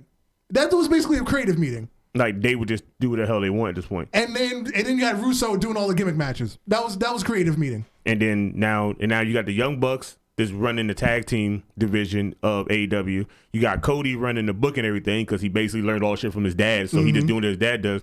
You have Adam Page is not even going to be a head. He's going to be a wrestler. So he's not going to be with technical parts. He's going to be an in-ring performer. So he don't have to worry about none of that. Right. And then you have Kenny Omega being also a guy in the back trying to run the heavyweight division. You have people established to know, okay, I fought all these guys in the indies. I know how they work. I know what they can do. I'm not going to fight none of them, but I'm going to give everybody a shot and let everybody work. And then you have guys like Billy Gunn that are agents. Yeah, because he's a producer. An agent. Yeah, basically. That's an agent. That's what WWE, they call them agents now. I don't know why, but they're producers. He's going to be a producer, but even Billy Gunn's not wrestling. Billy Gunn, his son will be wrestling and be carrying a name, but he's not wrestling. But he's going to be like how William Reed going Triple H is. He's going to be looking at talent. He knows talent, so he's going to be bringing people in too. He's going to probably be a show scouting also people. Like everybody that AEW has there that's already signed are people that the elite and Billy Gunn and them already wrestle and know how they work ethics is, and giving them a shot to be more better than what they are at this point. That's the only reason why AEW is probably going to take off quick, and it's going to be popular. It's going to be more popular than WWE for the simple fact, as long as WWE has these whack ass storylines and shit that we can predict on an every week basis, AEW will be the thing that everybody's going to turn to. But back to my original point. I've never said that AEW is going to fail. I think they're going to be very successful. I just think they're never going to catch WWE because they're starting so late in the game. That's the point I'm trying to make. Well, I mean, they can if WWE keeps it up like Alex said. Because so back to my comparison, why is Pepsi never caught Coke? Why is Burger King never caught up to McDonald's? Well, it's easy. It's easy. It's basically marketing and shit they do first. That's all. Because McDonald's always going to be a Burger King. Because Burger King only does one thing, and they do it 1,000 ways with one burger. McDonald's tried different shit outside the box. Who's still WWE's core audience? WWE is still going to do things their way, regardless of what competition is doing. Regardless of fans say, "Oh, we like what these guys are doing over there. Why don't you do it?" WWE's going to keep doing it their way, and they're still going to keep making money. Well, technically, Vince is going to do it his way, but if you go to NXT, it's going to be done the same way it's done outside there. Because that whole Cruiserweight Classic is basically the G1 fucking junior weight title. I think AEW has a way better chance of catching up to it because as long as Vince is still at that chair, Triple H could never take over and really give AEW the competition that it really needs to survive at this point because the wrestlers are going to continue to be unhappy. They're going to continue to run out their contracts. They're going to run over to AEW and they're going to know what to do with those wrestlers and make them more marketable than what they were in WWE. Because you got a lot of wrestlers right now, WWE don't let go. They're showing back up in places again, and people are starting to talk about them places now. Hell, they're doing fucking RVD's going back to Impact. Now everybody's talking about Impact. Shag and JTG, they showed up at an indie show, and everybody was on Twitter freaking the fuck out like they want them wrestling in AEW or ROH. They want them back wrestling somewhere, but not WWE. Like, even though they're cool with friends there, people don't want to see them there. They want to see them somewhere else. The only thing going to end up happening is WWE going to see it, and then you know what they're going to do. Hey, you want to come back? Mm-hmm. Yeah, sign this contract. Now you can't do nothing, and now we're just going to have you here so nobody's going to have you. That's literally how they did it. Like, NXT, I would say NXT would do that, but then you got to think about it. Triple H has brought people over, let them wrestle, and if they didn't want to be there, he let them leave. Mm-hmm. Because we had James Storr come, he left. We had well, he was only there for like a month anyway. Yeah, but he came and then he left, went back to TNA. He still left. Triple H let him go. You had Zack Sabre Jr. show up for that cruiserweight thing. He could have stayed. He wanted to go back. He let him go. Like, he let so many people go that are great talents that they would have just stole at any point. At this point right now, Triple H understands the business. You're a wrestler. You want to show your showcase. You're doing indies. That's great. You're doing New Japan. That's shown on in certain places. Always shows in places. We're on national television. We have a network. You can be seen everywhere. Just wrestle with us. Show your showcase. If you want to stay here, no. Okay, it's cool. But the door's always open. You can always come back. Yeah, but once Vince has you, he grips you in there, and then once you leave, there's barely any room for you to come back. War Raiders. It's the Viking experience. War Raiders. And that's why I always say, if Vince doesn't start letting go of the reins and slowly letting Triple H take over like he needs to at this point. And this is why everybody needs to watch the XFL. Yeah, word, because I'm waiting, because I am on any team that's up there. And I need him to make a game just so I can buy it, just so I can show him I put money into this so you can go. I'm not even going to play the game. I just want him to know that I bought it. I'm going to send him a tweet and be like, I bought the game. You should do more of this. Like, leave now. Because when Vince gave Triple H the opportunity to 205 Live picked up so fucking fast. Mm-hmm. It was the best thing to watch. Like, you would watch 205 Live and it'd be so quiet, you could probably hear people in the crowd thinking. Mm-hmm. Now you watch 205 Live, motherfucking Blake Murphy and them would do something crazy and the motherfucking place would just blow the fuck up. And I'm like, why wasn't this happening before? Like, they was doing this same exact shit like a year ago and wasn't getting no pop. Triple H get it, and all of a sudden, it's the best thing on fucking TV to watch at this point. But then you watch Raw and you like, this is 3 hours of bullshit. You watch SmackDown, you go, this is a decent 2 hours. You watch NXT, that shit's only an hour, and you like, damn, I need more of this. And that's exactly why NXT, their takeovers are always better than the main card pay-per-view. Always.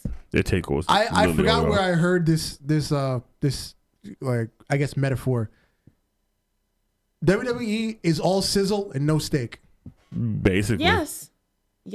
They get on the outside, it looks great. It's everything you want, and then you watch it, and then there's been a couple wrestlers that basically told people that like what you call it? Like even Enzo didn't. Like, Enzo left an interview with somebody. Enzo was like, look, I like the WWE. He said, but for the people that still work there, I feel bad for you. Like, even he knows the business. Like he understands that working with WWE is probably like the best thing ever. It's like you playing college football your whole life. You make it NFL. You ultimately make it NFL. But then you can make it NFL and then you're a bench warmer. So you work your whole life to get here to do nothing. So what's the point? You could have just stayed in college and there and then did something else with your life. When you have that competitive nature, that's what you want to do. You want to get out and show your skills.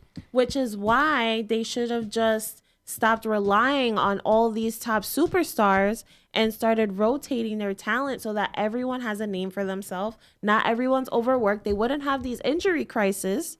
Oh yeah, we gotta get to that tonight.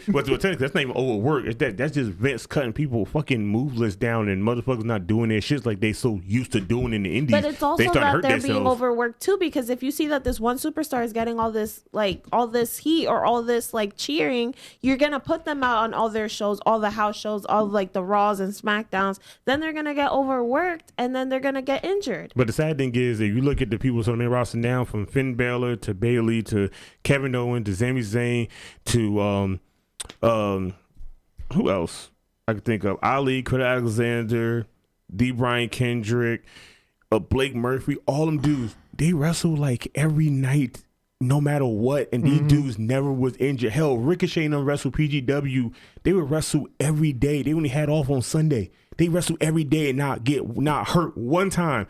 Go to WWE and Vince make you stop doing your moves, and then he wants you to do it like one time out of like 4 months. The one time you do it, you get hurt because your body done got so used to not doing it that it just fucks you up. And that's how Vince is. Like he done with Ricochet. He don't want Ricochet to do his finishing move anymore. He want to do the code breaker. But Ricochet been doing this move Ali forever. To do his finishing move anymore. Like, but they dudes been doing these moves forever. They know how to land it. They know how to perform it. Why would you change it? I think WWE's gonna suffer when they get to Fox.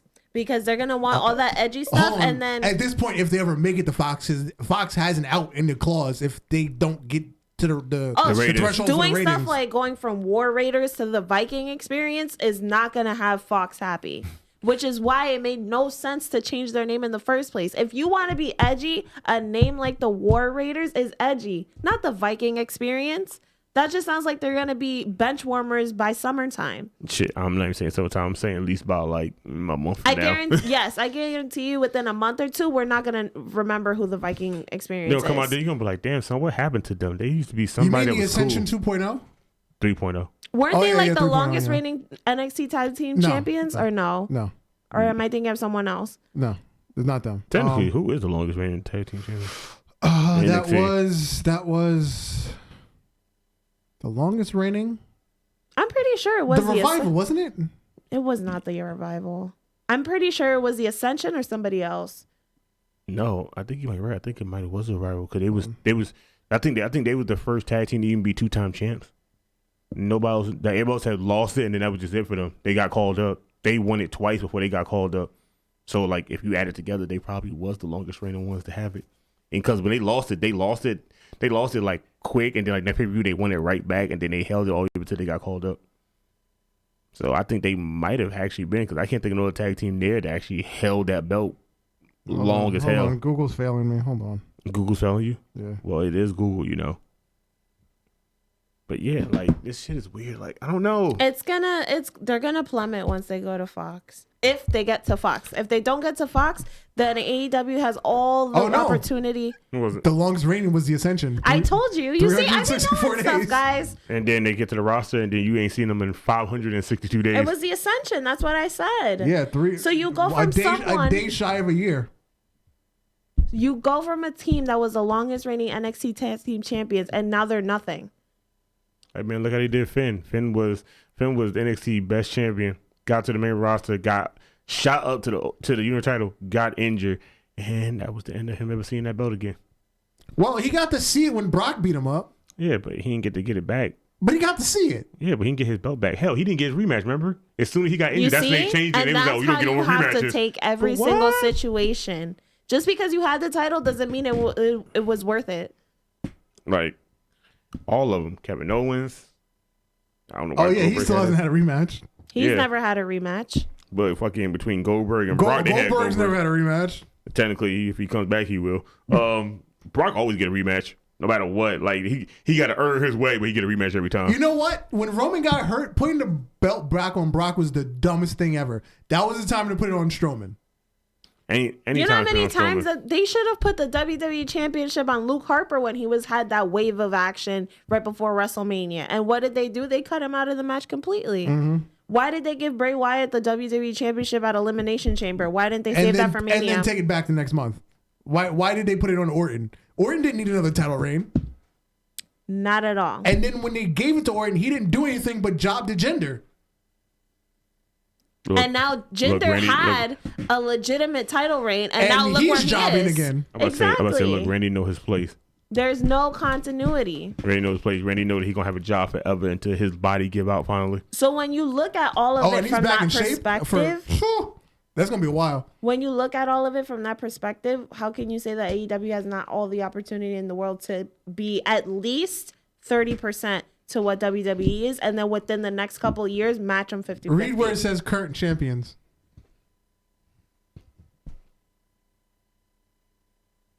On the top, current champion. I know. Viking experience. Eric and Ivar. So they already updated Wikipedia. Well, you can go and update it yourself. You got. I know. He'll probably do that later on. I am. You want to change it back? I'm gonna change it back. They're gonna be like, they say Viking Spirit War Raiders. I'm putting a big later. I'm putting War Raiders at the bottom. At the quotations, it's War Raiders. And then you have to think about how the talent feels about that too. Especially why is everybody getting renamed? It's like you give up. Like, first of all, you go to NXT, you give up your indie name for a lot of them. So they give you a new gimmick, they give you a new name. You go to the main roster, and then they change it again. Why? To something that's more PG, when they know WWE's core audience is the one that grew up during like the Attitude Era. Especially somebody like Andrade Cien Almas. It means something. It's whatever of like 1,000 souls or something, or 100 souls, whatever it means. It had a meaning to it. Now it's just a name. Armando Alejandro Esraga. That was good. He had the longest name ever for an announcer. And they kept that shit forever. Now with people like Neville and Rusev and Cesaro, where they just drop the first name, Adrian Neville, Antonio Cesaro, Biggie Langston. Okay, I'm fine with them dropping those names because it didn't really mean anything. But Andrade, you should have kept that. Yeah, you should have. Yeah, you got to keep Andrade. Mustafa Ali still sounded better than this Ali. Now Ali sounds so. Or you should have called him just Mustafa. Why just Ali? Because Mustafa Ali means something together, and they just dropped this and now it's just Ali, so now he sounds plain. So it's just stupid. That's not that, but you know what WWE is. They want to make it like that easily. I guess so they can fit the name on the toys when they sell them. Because you can't put. They can afford to have the whole name on the thing. Oh, God forbid they spend 1 penny more on cardboard to write the name. Hey, this is Vince company.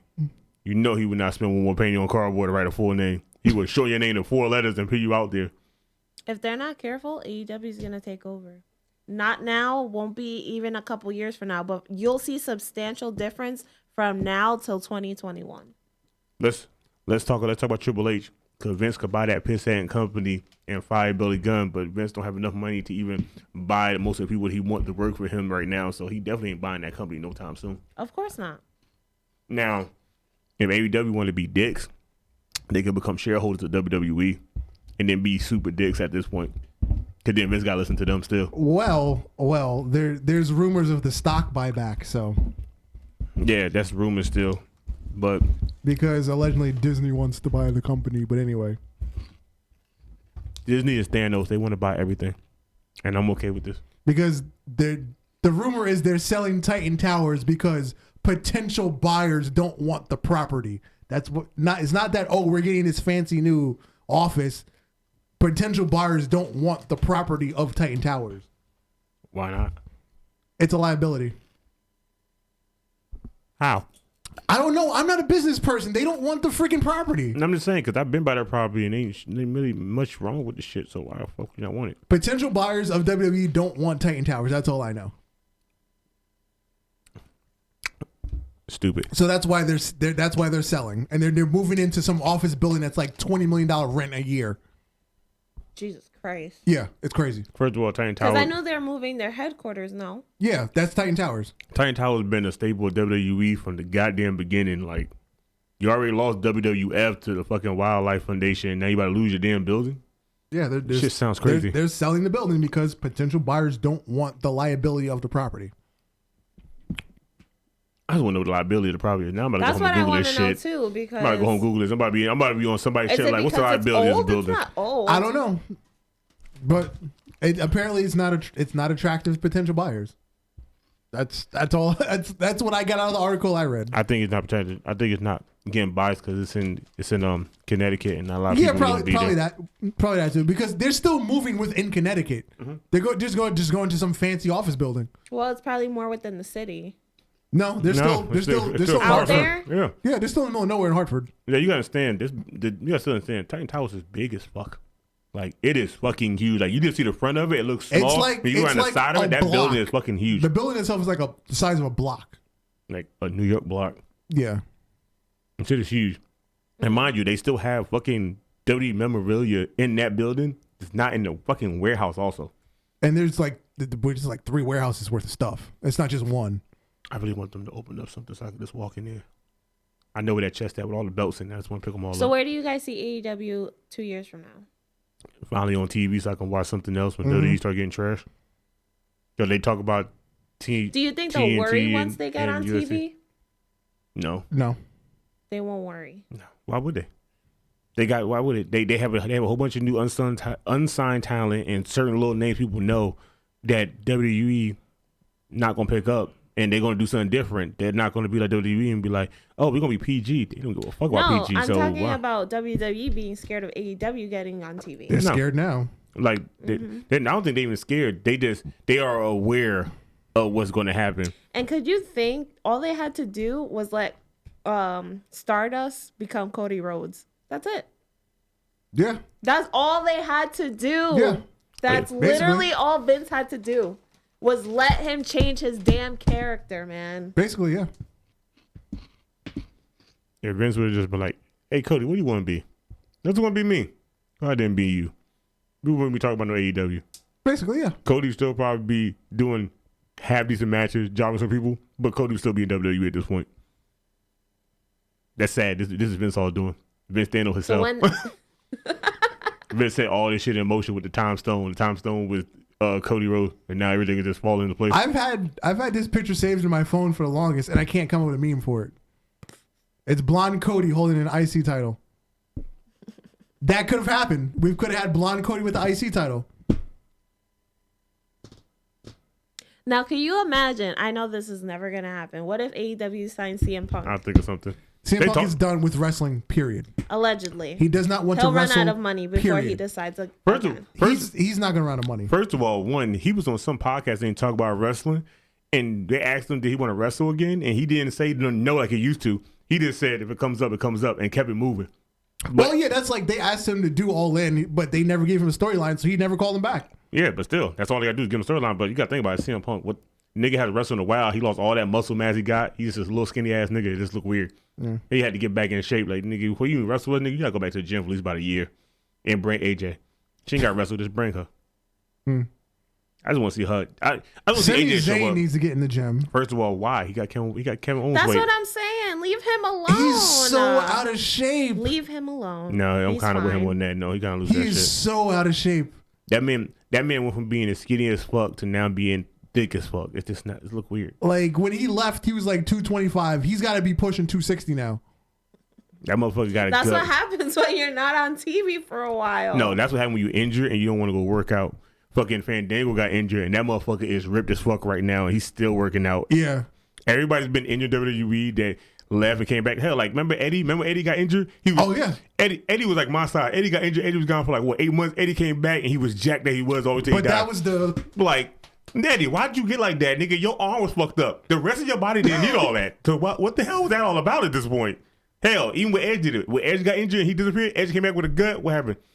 All of a sudden, you start seeing that gut disappear over the course of months to Edge was skinny again. And then once he said, he couldn't wrestle no more, Edge has never been fat no more at this point. Nope. He just been skinny at this point. Same thing, you was injured for 9 months. You gained that much weight in 9 months. So, I mean, you ain't do shit. You just sat at home and chill. Meanwhile, fat Kevin Owens lost like 30 pounds. And was like training still. So, what's the difference at this point? Like, because Kevin Owens was like 280 something when he left. He's like 250. Oh, wow. He lost a lot of weight. Hell, fucking even Braun. Remember Braun first came there? Braun was just stacked fat, just built. When he showed up at fucking WrestleMania, Braun only had 10% body fat on him. Mm-hmm. That motherfucker got ripped as hell.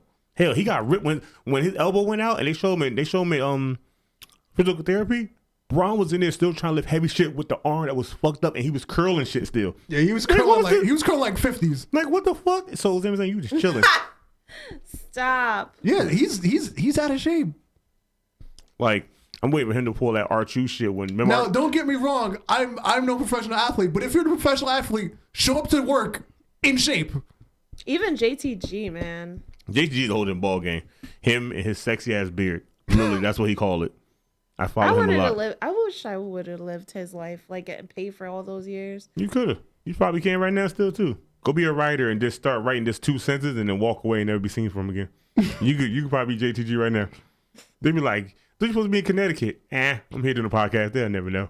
They would probably never care. I mean, he would have got in trouble for that 18-man tag team match. Probably not. Probably not. They probably be like, "Where you at?" And you got time to send the rest of them out there. No, because at that point there'd be so many people in the ring. It was like, can we even count everybody? Don't worry about it. Don't worry about it. Even when they were clapping for Kofi, like, hey, where you at? We need all the black people we could get. He'd have been in the crowd eating a hot dog like, oh shit, get on across this barricade. Damn it. Yeah, I was here. I was here all the time in my street clothes. Just like Sasha and Bailey was in the background when fucking when Becky Lynch won the belt. They used to take a picture like this when she won it. Man, get your asses out of here. Y'all just lost your belt. Y'all was mad as fuck. So why y'all out here trying to be all happy for somebody else? Y'all niggas not happy. Y'all mad as hell. Like it's just weird. I don't know.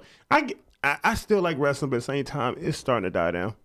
To me now. I don't watch Raw and SmackDown like I used to. I just catch up with What Culture and that's it. I don't catch up with Watch Culture. Watch Culture be making some shit sound super exciting, and then I go watch it and I'm like, this shit is kind of trash. Time to up those downs. Exactly. Fuck that. Simon Miller, man. Yeah. Amazing. That. The only time Watch Culture make anything sound great is when they talk about pay-per-views. They give you like the best part of pay-per-view. They don't go into shit. Simon the most charismatic out of everyone there. I like Adam Wilborn too. Adam too. Yeah. Not Adam Cleary, Adam Wilborn. Because Adam Cleary's a nerd. Yeah. That's weird because that's what I like. You really like Adam Cleary? Yes. Yeah. He's good at certain times. I think when he's by himself, he's better. Hey, What Culture? Give us a call, please. If you're watching. Like I just like him for the simple fact that he gives back wrestling shit. Like I get niggas at my job that don't watch it. I do it the same exact way, and they be like, "Yo, that shit sound lit. I gotta go home and watch it." I'd be like, "Yeah, it's just normal talk. I don't give a fuck. I don't try to hype shit up." Everybody else be trying to hype shit up, and I'd be like, "That shit do sound kind of cool." And I go see on YouTube, and I'd be like, "This was kind of not that cool the way niggas was trying to make that shit sound." They got you to watch it though. Yeah, YouTube got me to watch it because I be following too many niggas now as it is. As soon as anything happens on there, my YouTube feed is mostly wrestling. Now I know you wanted to talk about the injury crisis. Fuck them. Oh yeah. I was looking for a list and who's on the list now? Because I know Nia Jax is on there. Fandango's still on that damn list. Let me just go to the roster. How? And I'll look at who's injured. Fandango's still putting on the list for a minute. Is he doing the Hispanic method and just doing vapor rub and ginger ale? Stop. What is Fandango? What is his race? Because you could be dying. I think he's just white. Hold on. Let's Google his name. What is his real name? I don't know. Let's see. Wiki Fandango. Some weird ass name. D.A. Fango WWE. His real name is Curtis Jonathan Husey. He's a white boy. So he's CHH. Yeah, that shit sound trash. I like Fandango. That's what I'm saying. So. All right. Scrolling through. Aiden English is injured. One of the guys from AOP is injured. Still. Alicia Fox is a drunk. She been injured since she's been on the roster. Mentally injured. Basically. Big E is injured. Yes. A meniscus. I heard Daniel Bryan is injured. Oh yeah, Daniel Bryan's injured. Scrolling.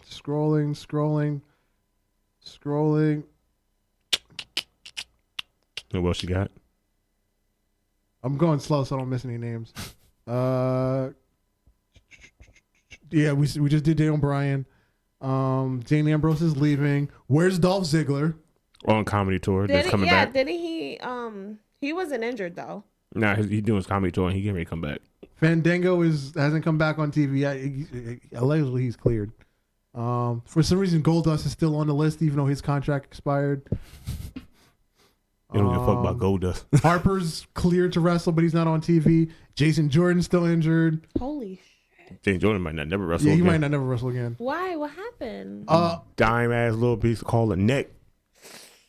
Just like his fake dad. Is John Cena injured? Yes, no, maybe so. I don't think so. That ankle bullshit, but you seen him at WrestleMania coming out there walking that thug life. So fuck him. He ain't injured. Carl Anderson was injured. That's why they were off TV. Who? Carl Anderson. No, I just said that sarcastically because I haven't seen them. You seen the Good Brothers in a minute. One of the dudes from Ascension is injured. That's why they were off TV for a while. They were even though they were rarely on TV. That's why they were off.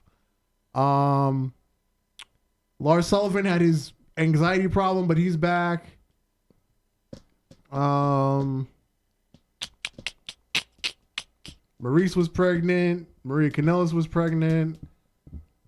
Where's Mickey James? Chilling in the back, trying to get her butt back. In it. Basically. Nia Jax is injured. Word. So that means we ain't gonna see Tamina for 8 months until Nia Jax come back. Damn, she was like, yeah, I'm finally on TV again. Like, bitch, you injured? Damn, now I'm on TV for years and your ass come back. Shit. Why you had to get injured? Oh, one of the Singh brothers is injured again. Which one? The one that was injured I don't before? The one that Randy Orton like flung? Randy ain't no, fling the that nigga. opposite one is injured now. I'm about to say, Randy ain't fling that nigga. Randy threw that nigga in the air like he was a balloon. He just motherfucker.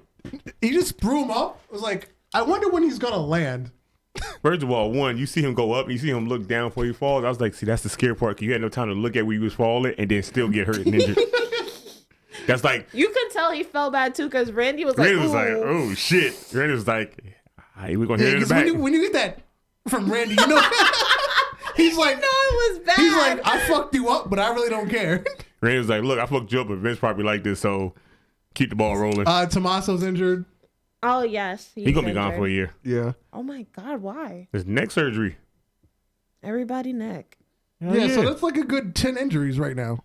Who's gonna be next? Who wanna call And it? the thing is, they all happened the week leading to WrestleMania until now. Oh, Rey Mysterio, we forgot that one. Yes, Rey Mysterio is also injured. Yeah. Although didn't he have a match this week? No, he got beat up by Love Sullivan on Monday. Yeah, you're right. Came to try to do a 619 and got caught until whatever Love Sullivan want to call that finishing move. Freak accident. Yeah, that's what they call a freak accident. I can go with that. Which is a really bad waist lock uranagi.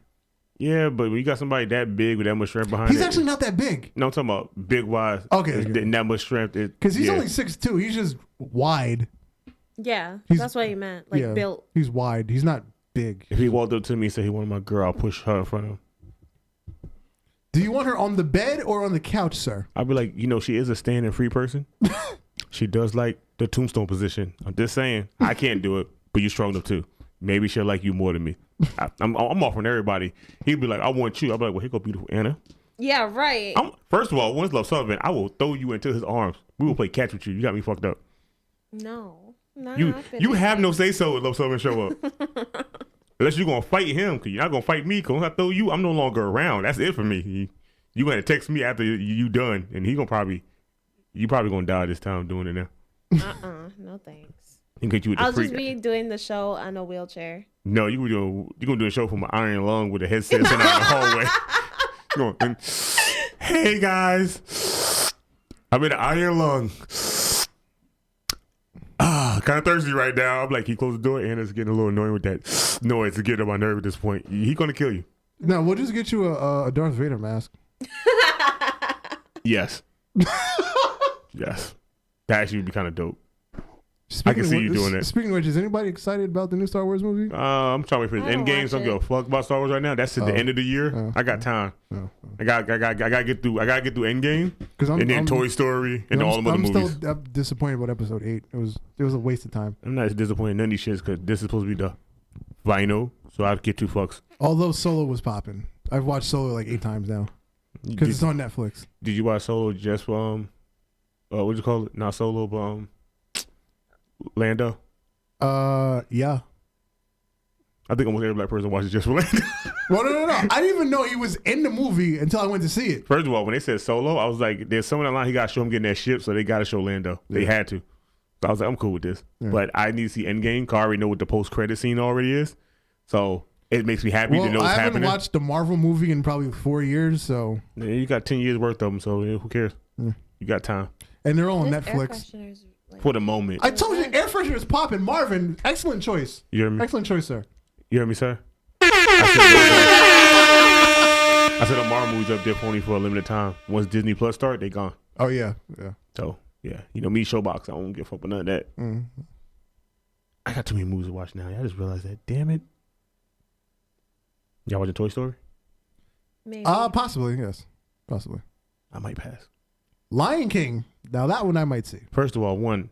The live action? The live action, yeah. Might as well. Might as well. I heard they're doing the Avatar one that they did live action. They're making a second one. I'm fine with that. I'm not. No, shit that was trash. horrible. Oh, you mean The Last Airbender? Yes. I thought you were talking about Avatar. No, Avatar. not- First of all, the blue one, that's people. not coming out no time soon. They said that's in the work, but we ain't getting that shit to like 2021 or 2022. Oh. No, what CGI that shit gonna take? They gonna do that shit That's for true. years. We never getting that. Okay, The Last Airbender, no, I'm good on that. Last Airbender, Dragon Ball Evolution. I can name a few movies, but those two are on the bottom list for Basically, everybody. live action anime just doesn't work. It doesn't. It does. It just doesn't do it when it's Americanized. Because Death Note, I still haven't seen that one. don't. Okay. Just don't. Okay. Like, I've seen the Mortal Kombat one. That was first of all, one. That was what, 93? First of all, That was one. horrible. First of all, one, you can't talk about that because that was in the early 90s and shit looked good at that point when you was that young. That shit looked amazing. No, it didn't. At that point, yes, it did. Oh God! Did you ever watch Spawn? Huh? You ever watch Spawn? Spawn came out in 97. Spawn was ahead of its time with CGI, and people said that shit is trash, but no movie in 97 was better than CGI at that point. So, yeah, those movies was the pinnacle of what we had in the early 90s. Lord. That was like when The Matrix came out. Matrix was top of the line CGI. You watch Matrix now, You be like, you see God. all the stunts in the CGI. Like, nigga run the wall, you be like, nigga, the wire. I can see it. yeah, you see him being dragged now. It's like, okay, I can spot it. Yeah, like, it's bad. God. Like, Mortal Kombat, the first movie, was the pinnacle. The second movie, we don't talk about. Because that just... It just changed too much shit. Sonya got changed. Raiden got changed. The movie was just trash. We don't talk about that movie. Dog, the show not even over yet. You already on it. Jesus Christ, dude. Hey, we in the last 5 minutes. I'm not on. Yeah, at least he didn't yawn at like 8:30. First of all, he seemed like he did upstairs when he fell asleep that one time. Wait, I wasn't there at that time. You had just went on your little stalking assignment for AJ at the beginning. Oh my God, you fell asleep on camera. Yeah, he had the hat like that. It went a little low, and he was just sitting there like this. And me and Dooley, he was like, Darth? He was like, he was sitting there. Because he stopped talking for a while, so you noticed. First of all, me and this dude was in a whole conversation, and then we just looked at Darth like, right, Darth? He was just head down. I was just like, yo, you good? He tapped him. He was like, I'm all right. He was like, Nick, was you asleep? All right, we got to end the show. This nigga fell asleep. Yo, but in my defense, the heat was on blast. It was like it was hot in there, and that's all he needed was some warm. He was asleep after that point. I couldn't. Yeah, he was on blast that day. There was no stopping that. he was being amped to just dead. He was like in the setting again, it's like he was ready to talk, but he was just asleep with that hat on. And he would lean up to the mic just like this. Sleep. I was like, that's a great balance. I'd have been like, I would have fell. I had practice. I was dating this girl in college, and we used to hang out till like 4 o'clock in the morning because she would not let me go home. And we would just sit at a Dunkin' Donuts, and I would sleep. Wait a minute. You weren't even in her house? No, because her parents worked like really early in the morning, so we couldn't go to the house. So we just hang out at Dunkin' Donuts. You were just hanging out throughout the night out. No, I could never. Yeah, either first of all, man, we almost done it that one time. Oh, yeah, in the old studio. No, I'm talking about that one time we was downtown chilling by the falls. When Pokemon was popular, we stayed outside. Yeah, because the Dunkin' Donuts by our house was 24 hours. So we'd be there.